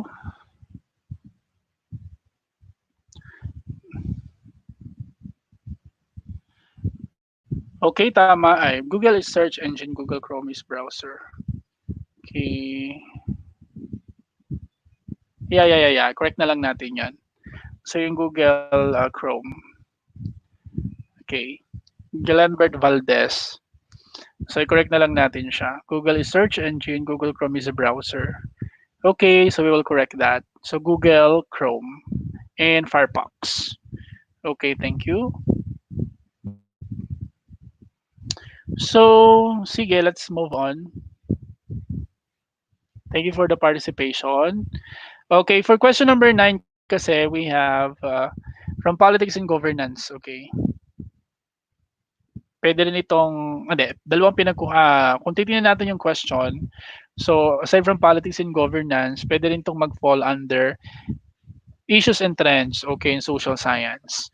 Okay, the question is, it is defined as the supreme, inherent, and inviolable right to life, dignity, and self-development. A, women and gender education, B, population education, C, human rights education, and D, environment education. Dito very obvious yung sagot natin. Kasi from the question itself, so makikita mo agad. Okay, 'di ba? Ang pinag-uusapan kasi supreme, inherent, and inviolable right to life, dignity, and self-development. Okay, A, women and gender education, B, population education, C, human rights education, or D, environment education. Here we have letter C. Ayan. Kasi yung ating gender education, it refers to the equal opportunities and equity in law, which extends to both male and female population but is not response to the given definition. Titingnan mo medyo malayo doon sa given definition. B and D options are likewise unrelated to the statement. So kaya yung pinakatamang sagot is letter C.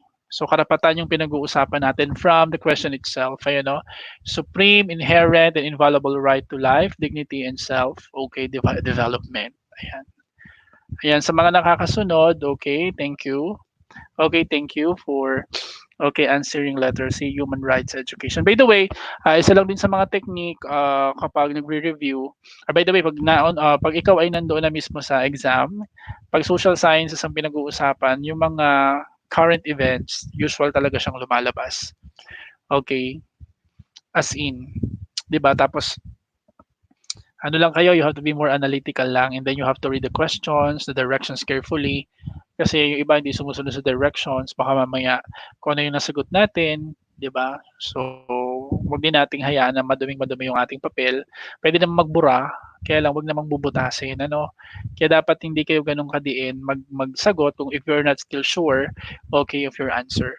Okay, so as we continue, tuloy natin, ano? Thank you so much sa sumagot ng mga letter C, correct, correct, okay, correct, okay.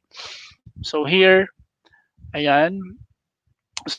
So question number 13 naman ay from, ayan, Philippine history. Ayan, question number 30. The emergence of the Filipino nationalism came at the culmination of a long process in motion by Spanish misrule hastened by political and economic development. Which of the following does not belong to the contributing factors of Filipino nationalism? Alin kaya dito yung hindi kasali o hindi nag-contribute sa pagkabuhay ng pagiging nationalistiko ng mga Pilipino? A, personal grievances, B, secularization controversy, okay, letter C, racial prejudice, or D, rise of the middle class. Sige, what is your answer? Sige, lagay lang kayo ng lagay ng sagot. Okay, okay. Sige, thank you. So the correct answer is letter A. Personal grievances are on the causes of uprising against Spain. Diba? So, are contributory factors sa Filipino nationalism. Yung mga personal grievances kasi natin talaga yung reason. Diba? Kaya tinan nyo, napansin ninyo, okay, doon sa mga digmaan, okay, sa mga digmaan na pinamunuan ng ating mga bayani, 'di ba sila naman yung mga personal grievances. Kaya kung titingnan niyo, yun talaga yung pinaka-case, pinaka-cause, 'di ba yung ating letter A. Yung ating ano, nag-contribute lang yung letter B, yung secularization controversy, kung familiar kayo diyan, sa mga paring regular at mga paring sekular. Kasi noon, pag ikaw ay paring regular, ikaw ay Spanish friar eh. Pag paring sekular, okay, under ka ng bishop, 'di ba? Pero wala kang wala kang ano, wala kang yung sariling order, 'di ba? Yung mga Dominicans, Franciscans, pag sinabi kasing paring regular, meron sila mga sariling order, 'di ba? Dominicans, okay. And then Franciscans, mga ganon. Pero pag sinabi nating paring regular ka, you are not under of any order, pero under ka ni bishop. Kailan kasi nagkaroon ng problema dyan sa secularization, yung secularization controversy, ito kasi mga paring regular ay magpa-under sa bishop, ay nilang sumunod. So kaya nagkaroon sila ng conflict. Kasi nga naman, meron nga silang order na sarili or breach of orders. Pagkatapos, i-under kami ng bishop, ni wala nga siyang kahit anong order, okay, na kinabibilangan. And then we have, okay, yung rise of the yung racial prejudice, so dumagdag lang din yan. Okay, na mga Pilipino ay tinatawag na Indio, na mga Kastila, and then yung option letter din natin, actually ay nagdagdag lang din yan. So yun nga, yung nagkaroon kasi ng pagkakataon na maging educated ang mga middle class Filipinos, okay, nakapag-travel around the world, okay, naging professional, okay, nagkaroon ng lakas ng loob. So yung mga yun ay contributory factors lang. So yung pinaka-cause talaga ay mga puro personal grievances. Okay. So let's continue. Ayan. Ayan. So we have here. Okay, for question number 31, so this is from sociology. It is everything which usually learned and shared by members of the society. A nature, material culture, folkway. Sige, sagot lang kayo. It is everything which, okay, socially learned and shared by members of the society. A, nature, B, material culture, C, culture, D, folkways. Okay, the correct answer, we have letter C. Ayan, culture. Okay, option A, or nature refers to all those things which were made by God or created without human intervention. Examples of these are the rivers, mountains, sky, the trees, and others. Option B or material culture is just one of two main kinds of culture. Kasi meron tayong material and non-material culture. Material culture refers to the creations of man that are tangible or can be seen by the naked eye. Examples of these are buildings, jewelry, cell phones, and others. Yung option din natin or folkways is just one of the many components of culture. It refers to the habitual customary ways of people do things. Di ba? Pag folkways yung mga nakagis na natin. Kaya yung option C natin yung pinakatama or option C or culture provides the best answer. It satisfies the definition of culture is a complex whole that includes all habits and capabilities acquired by man as a member of the society. Kaya ang tanong dito, socially learned, 'di ba? And shared by members of the society. Kasi natututunan natin ito by means of socialization and then yun nga, okay, pinapasa-pasa okay through generation to generation. Sige, tingnan natin kung sino yung may mga tamang sagot? Letter C. Okay, so John Leong. Okay, it's letter C, correct. And then we have Aimee. So letter C. Ainuki. Okay, Aquino ito, no? Letter C. Pahado C. Tejeda C. Okay, correct. Okay, thank you for your okay participation. And then now, sige, tuloy natin.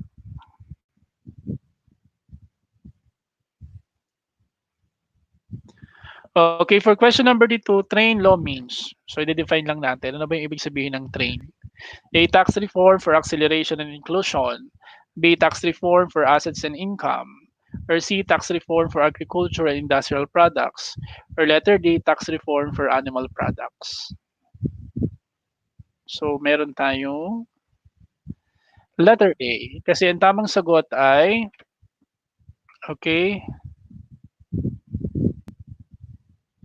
the correct answer, option A, tax reform for acceleration and inclusion is the complete name for train law. Okay.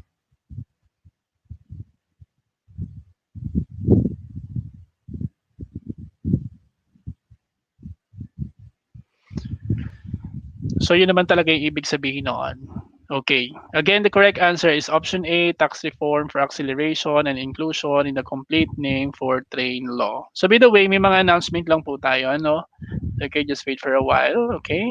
So thank you sa mga sumagot ng letter A. So John Leong, thank you. Bel Rafal, thank you. Okay, Give Tapungan, okay, thank you.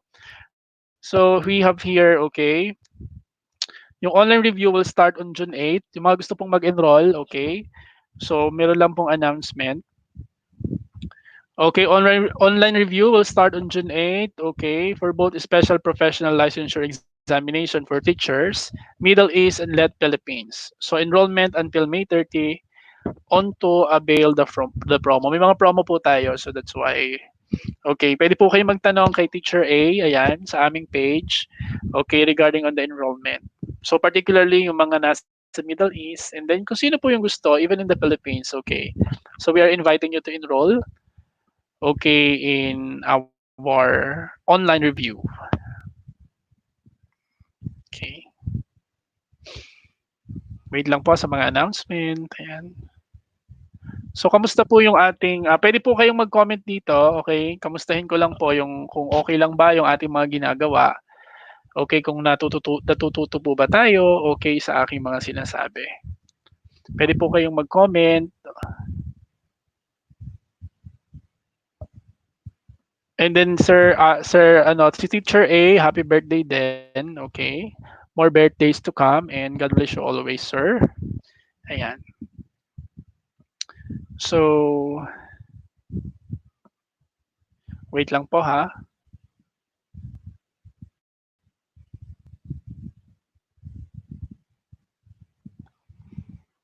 Ayan.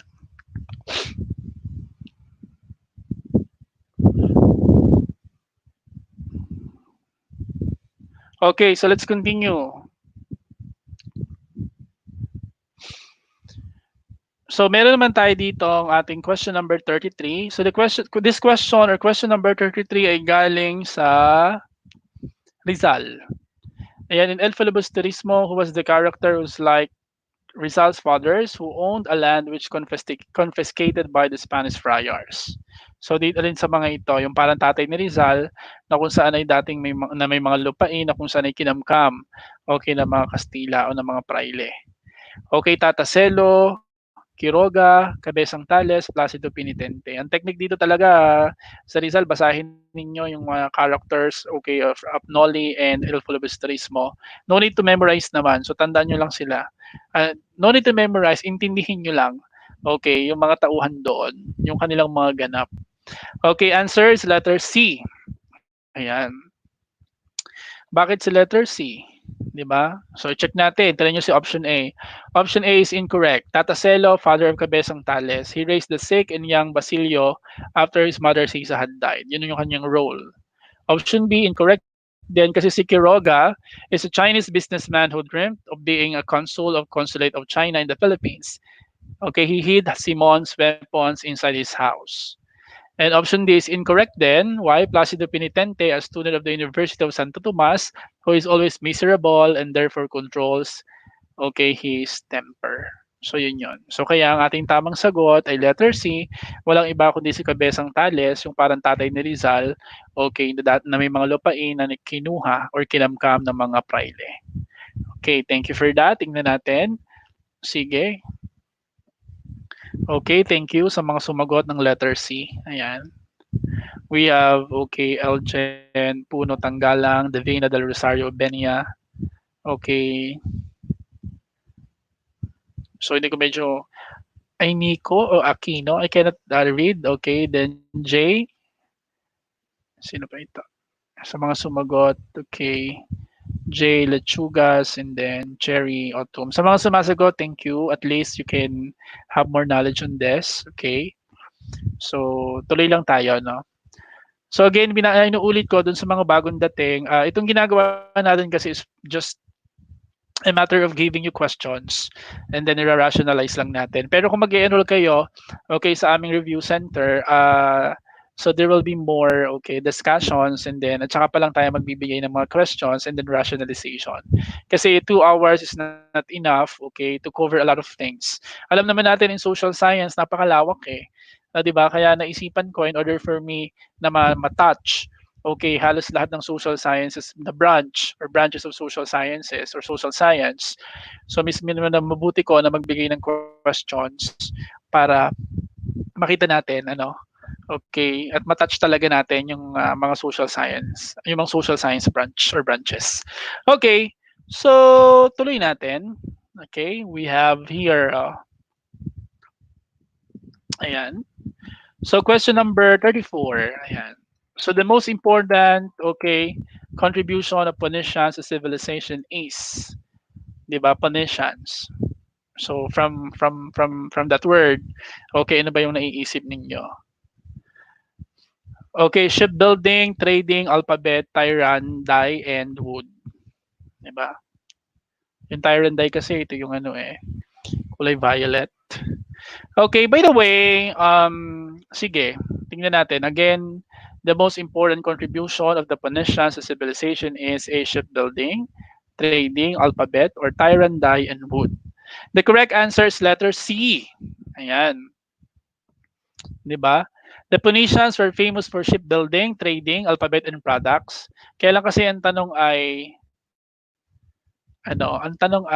the most important contribution. Pero yun nga, famous sila sa shipbuilding, trading, alphabet, and products. Okay, kaya lamang you are supposed to decide which one is their most important contribution. The skill needed is evaluate mo. Kasi yung mga Phoenicians ay mas makilala sa phonetics, 'di ba? Sa alphabet. So kaya yun yung tamang kasagutan. Okay.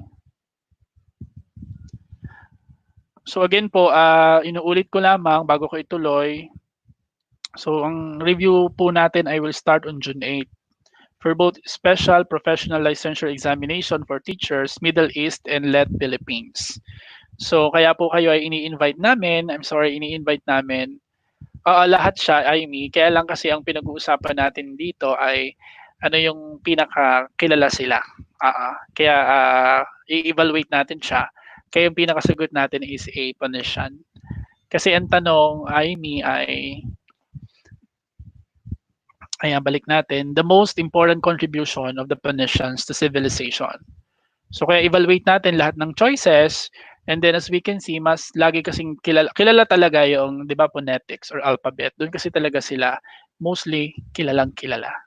Okay, thank you Amy, Edrad for participating, and the others, thank you. We're not yet done, no? So we still have okay around 23 minutes. So marami pa tayo mapapag-usapan. Okay. So nakakasunod naman po tayo. Kung meron kayong questions, you have comments, okay, may mga katanungan, so pwede po kayong magsulat dyan. Okay. Maglagay lang kayo ng mga comment nyo dyan. Diba? So again, as we continue, question number 36, okay, question number 36 ay galing sa issues and trends, okay, in social science. Okay, the question is, it is justified to suspect Muslims and people of Mediterranean descent a possible link to terrorist organizations. It is justified to suspect Muslims and people of Mediterranean descent of possible link to terrorist organizations. Tingnan natin. A, yes, because people of Mediterranean descent usually are members of terrorist organizations. B, yes, because most of terrorists are Muslims. Letter C, no, because not all Muslims or people of Mediterranean descent are terrorists. Letter D, no, because religion and ethnicity are not bases of joining a terrorist organization. This is called racial profiling and it leads to racial discrimination. So ano ba yung tamang sagot? Okay, lagay lang kayo ng sagot. Okay, lagay lang. Okay. Check natin kung ano yung sagot nyo sa number 36. 36 yung pinag-uusapan natin, ah. Okay, so we have, sige, letter D. Okay. Sige. Balik ko ha. Okay, the correct answer is letter D. Kasi yung A, B, and C are wrong because these choices have racist undertones which violate the principle of peace. Di ba? Napaka-racist naman ang statement A and B. This is correct. This is called racial profiling. It perpetuates racial discrimination. Discrimination is not tolerated by peace and human rights. No, we don't need to discriminate people. Kaya hindi naman talaga basihan yung religion at saka yung lahi in joining terrorist groups. Kaya wag natin silang discriminate, wag natin silang stereotype. Okay, for question number 37. So again, ito ay from issues and trends, okay, in social science. Global citizenship makes people less nationalistic. Is this statement correct? Again, global citizenship makes people less nationalistic. Is this statement correct? A, yes, because to be a global citizen means loyalty to the world. Letter B, yes, because global citizenship contradicts national citizenship. No, because to be a global citizen requires understanding of global issues that affect national concerns. Or letter D, no, because global citizenship means knowledge of issues about the world. Again, the question, global citizenship makes people less nationalistic. Is this statement correct? Okay, tingnan natin ang tamang sagot. The correct answer is letter C. A, B, and D are wrong because global citizenship is not a technical concept that connotes membership to a global, political, okay, and legal community. Hindi naman ibig sabihin na ikaw ay global citizenship, di ba, ikaw ay member na ng any global political and legal community. It just means that you are just aware of the issues. Alam mo what is going on in the global sphere. Kaya nga sabi dito, C is correct. Global citizenship involves being aware of global issue that cross national boundaries. A global citizenship needs to be an effective citizen of one's country because one benefits from understanding global issues that affect one's country. So check natin kung sino mga tumama for letter C. Yes, Amy, letter C. John, letter C. Okay. Thank you sa mga tamang sagot, no? Okay. And continue natin. So we have question number 38 from philosophy. The area of philosophy that specifically deals with the problem of human values. Okay, ano kaya ito? Okay, na area ng philosophy that specifically deals with the problem of human values. A, criteriology, B. Epistemology, C. Theodicy, or D. Axiology. Again, the area of philosophy that specifically deals with the problem of human values: A. Criteriology, B. Epistemology, C. Theodicy, or D. Axiology. Okay, what is the correct answer? We have here D. Okay, axiology. So when we're talking about problems, okay, or issues about human values, so axiology ang tamang sagot. Option A is incorrect answer. Why? Because criteriology is the part of logic dealing with the establishment of criteria. Option B is incorrect. Why? Epistemology is branch of philosophy that deals with the study of knowledge. Option C is incorrect because theodicy is a branch of philosophy that deals with the study of God's existence. Okay, sa mga tamang sagot, thank you. Okay, okay, salamat, salamat. Okay, for question number 39, ayan, what fallacy is committed when one uses threat in his argument? Nananakot. A. Ad hominem. So medyo dinadalan ko ng konti kasi we are running out of time. Okay, B. Ad misericordiam, C. Ad baculum, or D. Ad populum. Alin kaya rito? Sige, pakilagay ng sagot. What fallacy is committed when one uses threat in his argument? A. Ad hominem, B. Ad misericordiam, or C. Ad baculum, or D. Ad populum. The correct answer is letter C. Okay. Kasi yung ating okay, yung letter C kasi natin, it's actually ad baculum is appeal to threat. Nananakot ka or appeal to threat, yung sinasabi ko. Yung letter A natin mali kasi ad hominem is an argument when the personality of the opponent is attacked when he has nothing to do with the issue. Example, okay, huwag kayong maniwala dyan kay Asik Uzo na yan, magsayaw at maghubad lang naman ang alam niyan. So that is ad hominem. So ang tinira mo dito is the personality kaysa you attack the personality instead of the argument. Option B is incorrect naman, ad misericordiam, kasi this is appeal to pity. Nagmamakaawa naman. Yan sir, parang awa nyo na po, ipaso nyo na po ako sa consti. Sayang po kasi ang tuition na binabayad ni inay sir. So yung tipo na nagmamakaawa ka in your reason, okay, is not related to the issue. So yung ad populum naman, tulad ng sinabi natin kanina, yung appeal to people. So yung sinasabi or sentiments ng majority, pinaniniwalaan mo. Kaya ang sample dito, mananalo daw si Manny Pacquiao, nasusunod na presidente ng Pilipinas, sabi ng mga ordinaryong mamamayang Pilipino. And then yung example naman natin ng appeal to threat, yung kung hindi ka pwede sa santong dasalan, kukunin kita sa santong paspasan. Di ba? So may mga ganun. So nananakot. Kaya that is appeal to threat or ad baculum. Okay, for question number 40. So galing naman ito sa art appreciation. When an architect designs and constructs a structure, he wants to answer, okay, blank. A. The needs of men, B. The satisfaction of men, letter C. The demands of men, or letter D. All can be considered. And when an architect designs and constructs a structure, he wants to answer A. The needs of men, letter B. The satisfaction of men, letter C. The demands of men, or letter D. All can be considered. So what is your answer? Okay, lagay na natin. The correct answer is D. Option D is the correct answer since people construct structures because we need it, we demand it, and it satisfies us. So lahat ng nandoon ay rason kung bakit ginagawa ng mga architect or nagde-design ng mga architect ng bahay or building or kung ano mang structure. Okay, for question number 41, ito naman ay galing sa ICT, Information Communication Technology. Which of the following refers to the physical components of the computer system? We're talking of the physical components. A. Software, B. Hardware, C. Firmware, D. Central Processing Unit. Again, which of the following refers to the physical components of the computer system? A. Software, B. Hardware, C. Firmware, or C. Central Processing Unit. Ilabas na natin ang tamang sagot. The correct answer is, syempre, B. Hardware. Kasi ang pinag-uusapan natin dito, physical components. Ayan. Okay, so the correct answer is B, di ba? Pero before that, basahin muna natin yung letter A is mali because software is a part of computer systems that consist of data or computer instructions.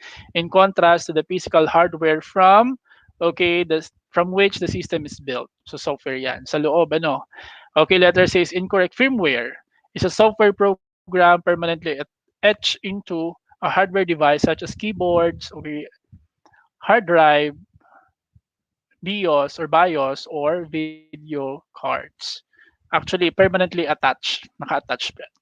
Option D is incorrect kasi CPU is the electronic circuitry within a computer that carries out the instructions of computer program by performing the basic arithmetic logical control input-output operations specified by the instruction. So kaya ang tamang sagot natin dyan ay hardware. Okay, for question number 42, galing ito sa politics and governance. Okay, the city mayor ordered arrest and deportation of all prostitutes to their respective provinces for promoting live shows and immoral sexual activities in the city. The order assailed to be illegal because, ba't kaya illegal? Yung pinadeport, inaresto at pinadeport yung mga babaeng, yung mga prostitutes. 'Di ba kasi nagpapakita ng mga live shows, okay, at saka may mga immoral sexual activities in the city. So bakit siya ay illegal? Una, or letter A, the city mayor has infringed on the constitutional rights of the prostitutes to travel and abode. The city mayor violated the due process of law since there was no notice and hearing before judgment was rendered. Okay, the mayor's order was arbitrary and capricious. Or letter D, the only courts are empowered to issue the order of arrest and deportation. So tingnan natin yung ginawa ni mayor. 'Di ba, pina-arrest niya at pina-deport. So actually hindi naman niya yung trabaho. Kasi yung dapat mag-uutos niyan ay sino. So that's why the correct answer is D. Option A is eliminated because there is nothing in the situation to show that the order was intended to violate the constitutional right to travel and abode. Kasi pag travel and abode, halimbawa, pinagbabawalan kang mag-travel, okay, at saka tumira kung saan mo gusto without any reason. 'Di ba? Wala ka naman nakakahawang sakit. Tapos hindi ka naman blacklisted sa lugar. 'Di ba? Wala ka namang kaso. So why, 'di ba? Kapag sinabi natin travel and abode, kasi meron tayong right to travel and abode eh. You can travel and you can pwede kang magkaroon ng bahay sa kahit saang lugar mo gusto. Kaya lang syempre may mga exemption yun. Kung may mga sakit ka, tulad ng kung may NCOV ka, babawal ka mag-travel. Bawal ka magpalipat-lipat ng kung saan-saan. Okay, the same observation holds true to option B and C, although the situation does not explicitly mention about arbitrariness of the order. Kasi nga yung issue natin dito, hindi naman si mayor yung may karapatan, okay, na pa-arrest at magpa-deport. Kaya option D is logical choice because the issuance of arrest, detention, and even deportation orders in the exclusive prerogative of the courts and does not rest within the competence of the city mayor. Kaya siya ay tinatawag natin na illegal. Okay, for question number 43, ito lagi itong lumalabas sa exam. Okay, question number 43. He is known as the father of history. A. Herodotus, B. Auguste Comte, C. Karl Marx, or D. Robert Merton. So pili lang kayo sa inyong palagay who is known as the father of history. A. Herodotus, B. Auguste Comte, C. Karl Marx, or D. Robert Merton.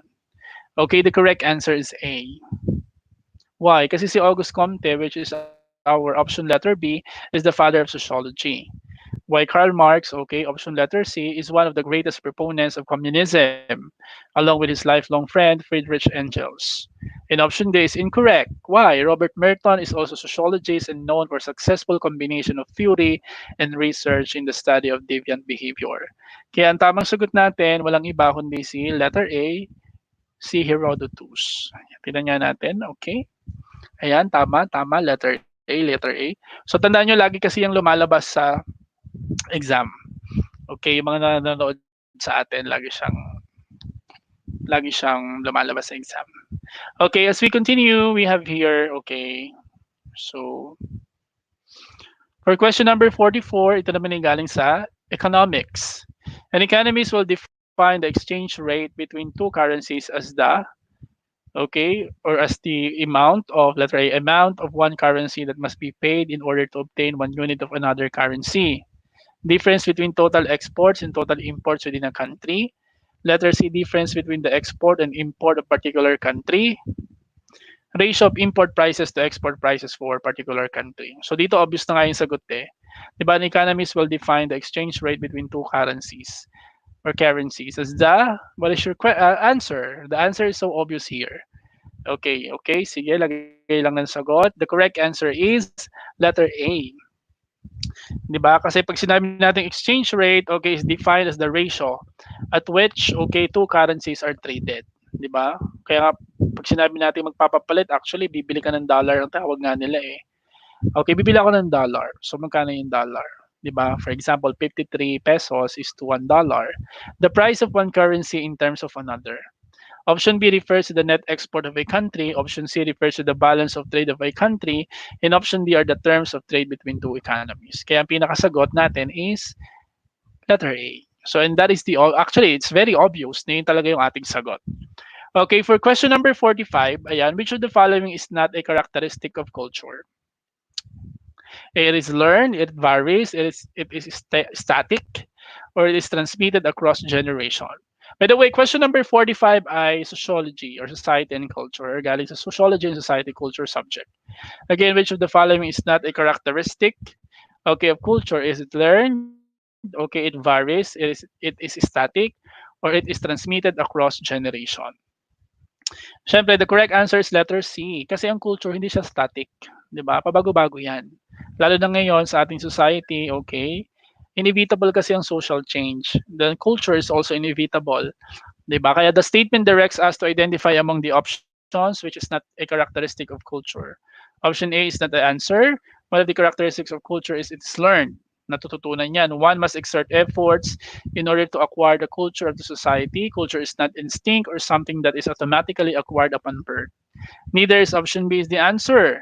Kasi our culture varies from one place to another. So that's why meron nga tayong tinatawag na cultural diversity. Option D, culture is transmitted across generations. Yes, di ba? There is transmission of culture. Kaya ang tamang sagot is letter C. Culture is never static. It grows, develops, and adapts to the changing times. For example, it is very evident that some of our customs, such as courtship and parenting practices, have changed. Yes, ngayon nga eh, pwede ka naman ligaw through online o kaya through cellphone. Napakadali na ng mga bagay-bagay ngayon because of technology. For question number 46, galing din ito sa sociology or society and culture.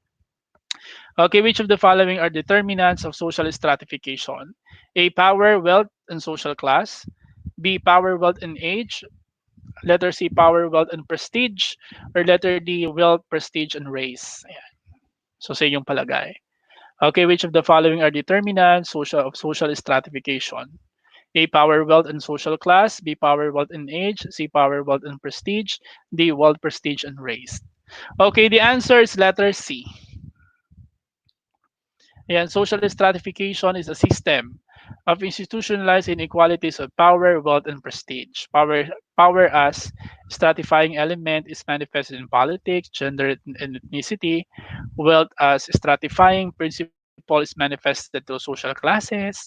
Those who have accumulated so much wealth belong to the upper class, and those who have no access to scarce resources are those who occupy the power class. Prestige is shown through lifestyle and self-esteem of the individuals. Those who have wealth, okay, can choose the lifestyle of the rich and the famous, and they are accorded by society with high status, while those who have no wealth have low status in society. Power, wealth, and prestige were taken from the theory of stratification of Max Weber. Si A, maling sagot, since social class is not parallel with power and wealth. B is not correct answer because age is not an indicator of stratification by Weberian sociology. And D is not the correct answer since race is only one of the attributes of power as a stratifying principle. So maliwanag naman tong explanation na ito. Okay, kung bakit letter C ang sagot. Okay, question number 47. So this is from anthropology. Okay. Anthropologists study arts of societies in order to A, investigate power and authority. B, study social stratification, beauty, rituals, meanings, and identities. Letter C, look into cultural patterns of given society. Or letter D, establish boundaries between the modern and postmodern world. Again, the question. Anthropologists study arts of societies in order to A, investigate power and authority. B, study social stratification, beauty, rituals, meanings, and identities. Letter C, look into cultural patterns of a given society. Or letter D, establish boundaries between the modern and postmodern world. So ano kaya ang inyong sagot? Okay, the correct answer is B. Ayan. Kasi doon mo makikita yung stratification of society. And anthropologists is interested in arts because arts reflect the stratification in society. For instance, repeated patterns of different designs show divisions in the classes of people. Kita mo naman yon, di ba? Kahit yung mga tattoo, tsaka certain rituals. So, yung tattoos reflect certain rituals which members of society have gone through colors and images that have meanings which reflect identities of societies. Arts are also manifestations of how people operationalize their concept of beauty.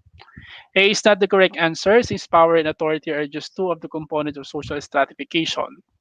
C is not the correct answer since there are other ways by which cultural patterns can be studied. Art has its limitations in the study of cultural pattern.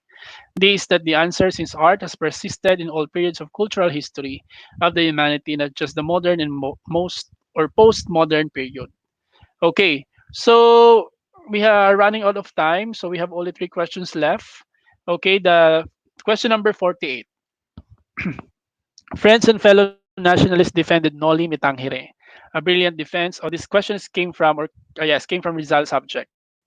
Okay, friends and fellow nationalists defended Noli Me Tangere. A brilliant defense came from Reverend Vicente Garcia, who claimed that Rizal did not attack the church in Spain. So what do you mean by this? A Rizal's Noli Me Tangere was simply a fiction, no harm to anyone. Letter B, Rizal focused on the ignorance of the Filipinos. Rizal would want to enlighten or open the minds of his fellow men. Rizal attacked the bad Spanish officials and priests. Ano ba yon? Bakit ba niya sinulat yon? Na dinipensahan ni Reverend Vicente Garcia. Okay, wait, what is your answer here? Okay, the correct answer is letter D. Kasi option A is not a valid choice because fiction or not, Noli Me Tangere was written purposefully to unfold what is happening that time. 'Di ba kahit siya fiction or hindi, ang nakasulat kasi talaga ay what is going on, okay, during the Spanish regime. Options B and C were not the valid choices because the characters manifested or showed the traits that Rizal would want the Filipinos to have. Kaya letter D ang tamang sagot because what Rizal attacked was the bad Spanish friars and officials and not Spain per se, and same with the church. Kasi ang nilalaman talaga ng Noli ay pag-atake doon sa mga Spanish friars and officials. Okay, tingnan nga natin ang mga kasagutan. Okay. Ayan, thank you sa mga sumagot ng letter D, Neil Pahado. Okay, Azari or Zolom. Ayan, sige. Okay, we have only two questions left, by the way.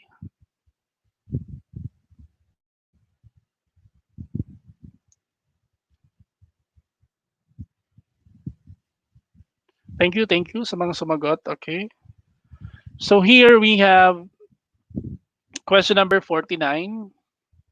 And this philosophy posits the knowability of the world and everything in it as they are in themselves, okay, and their existence independent of the human mind. Okay, what this is actually from philosophy. Ulitin ko yung tanong. The philosophy posits the knowability of the world and everything in it as they are in themselves and their existence independent of the human mind. A existentialism, B idealism, C materialism, or D realism. So check natin. Ano kaya ang tamang sagot? Okay. Again, this philosophy posits the knowability of the world and everything in it as they are in themselves and their existence of independent of the human mind. So existentialism, idealism, materialism, or realism. Okay, so the correct answer here is D. Why? Letter D. Letter D is actually realism. Kasi sabi natin dito, di ba, knowability of the world eh. So it means that the reality. And that is independent from the human mind. Alam niyo naman ang ating utak, napakadami nating iniisip, no? So, ang galing nating mag-isip. Okay, for option A is incorrect answer. Why? Existentialism is a philosophical theory that emphasizes the existence of the individual person as a free and responsible agent determining their own development through acts of the will. Okay, bahala ka. Kaya existentialism, it depends on you. Diba? If you want to be free, go on. Letter B is incorrect. Idealism is the metaphysical epistemological doctrine that ideas or thoughts make a fundamental reality. Essentially, it is any philosophy which argues the only thing actually knowable is consciousness. Okay.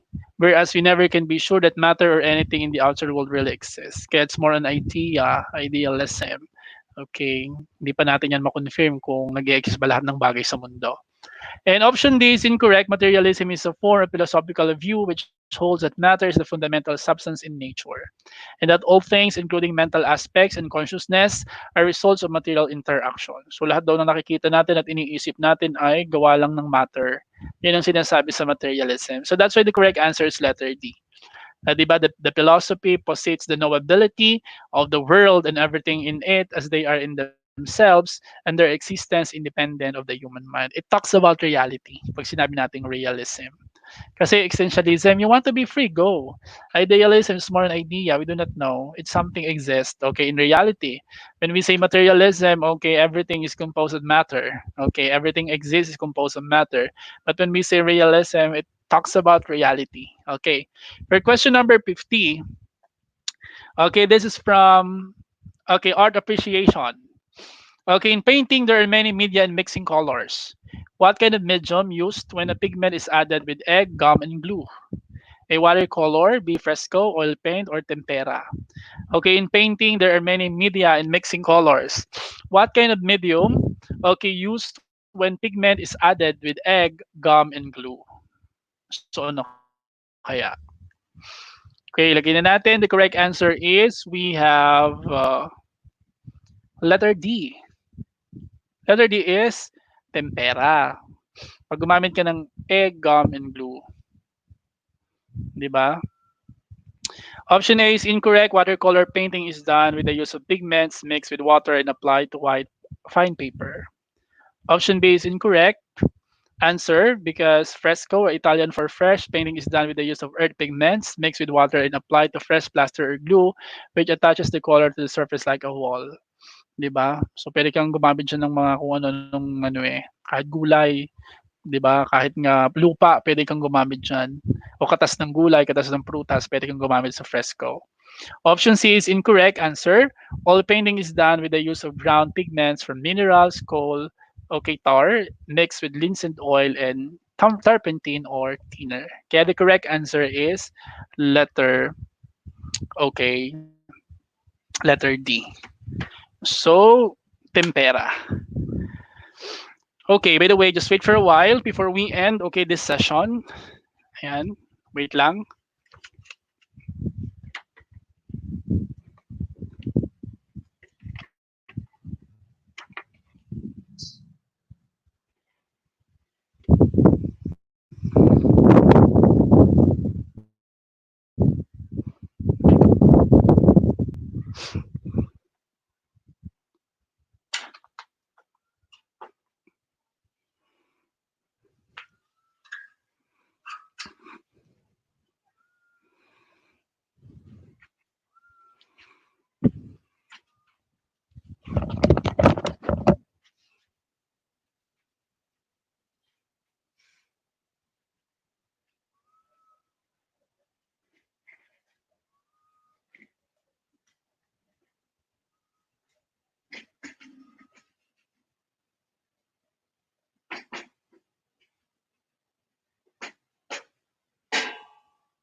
Okay,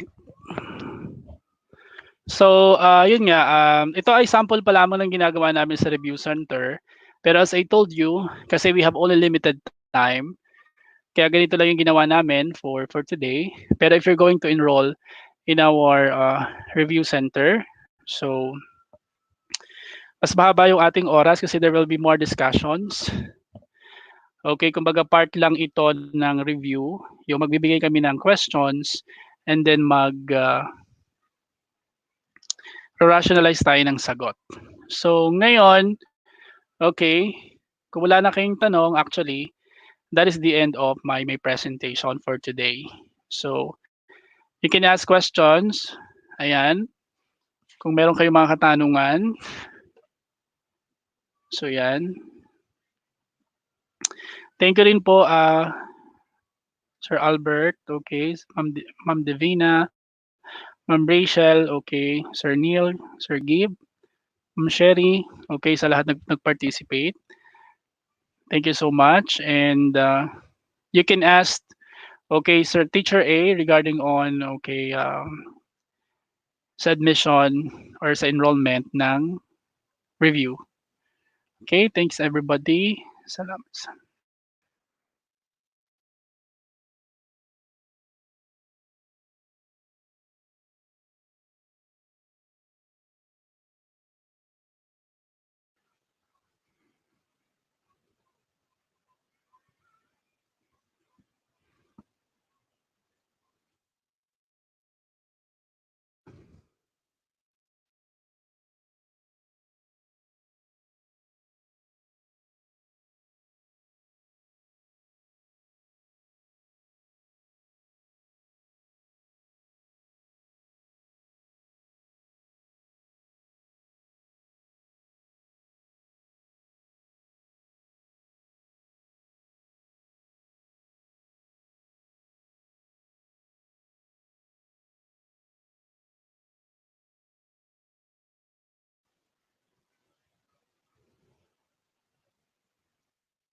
Okay, thank you so much and see you when I see you. Okay.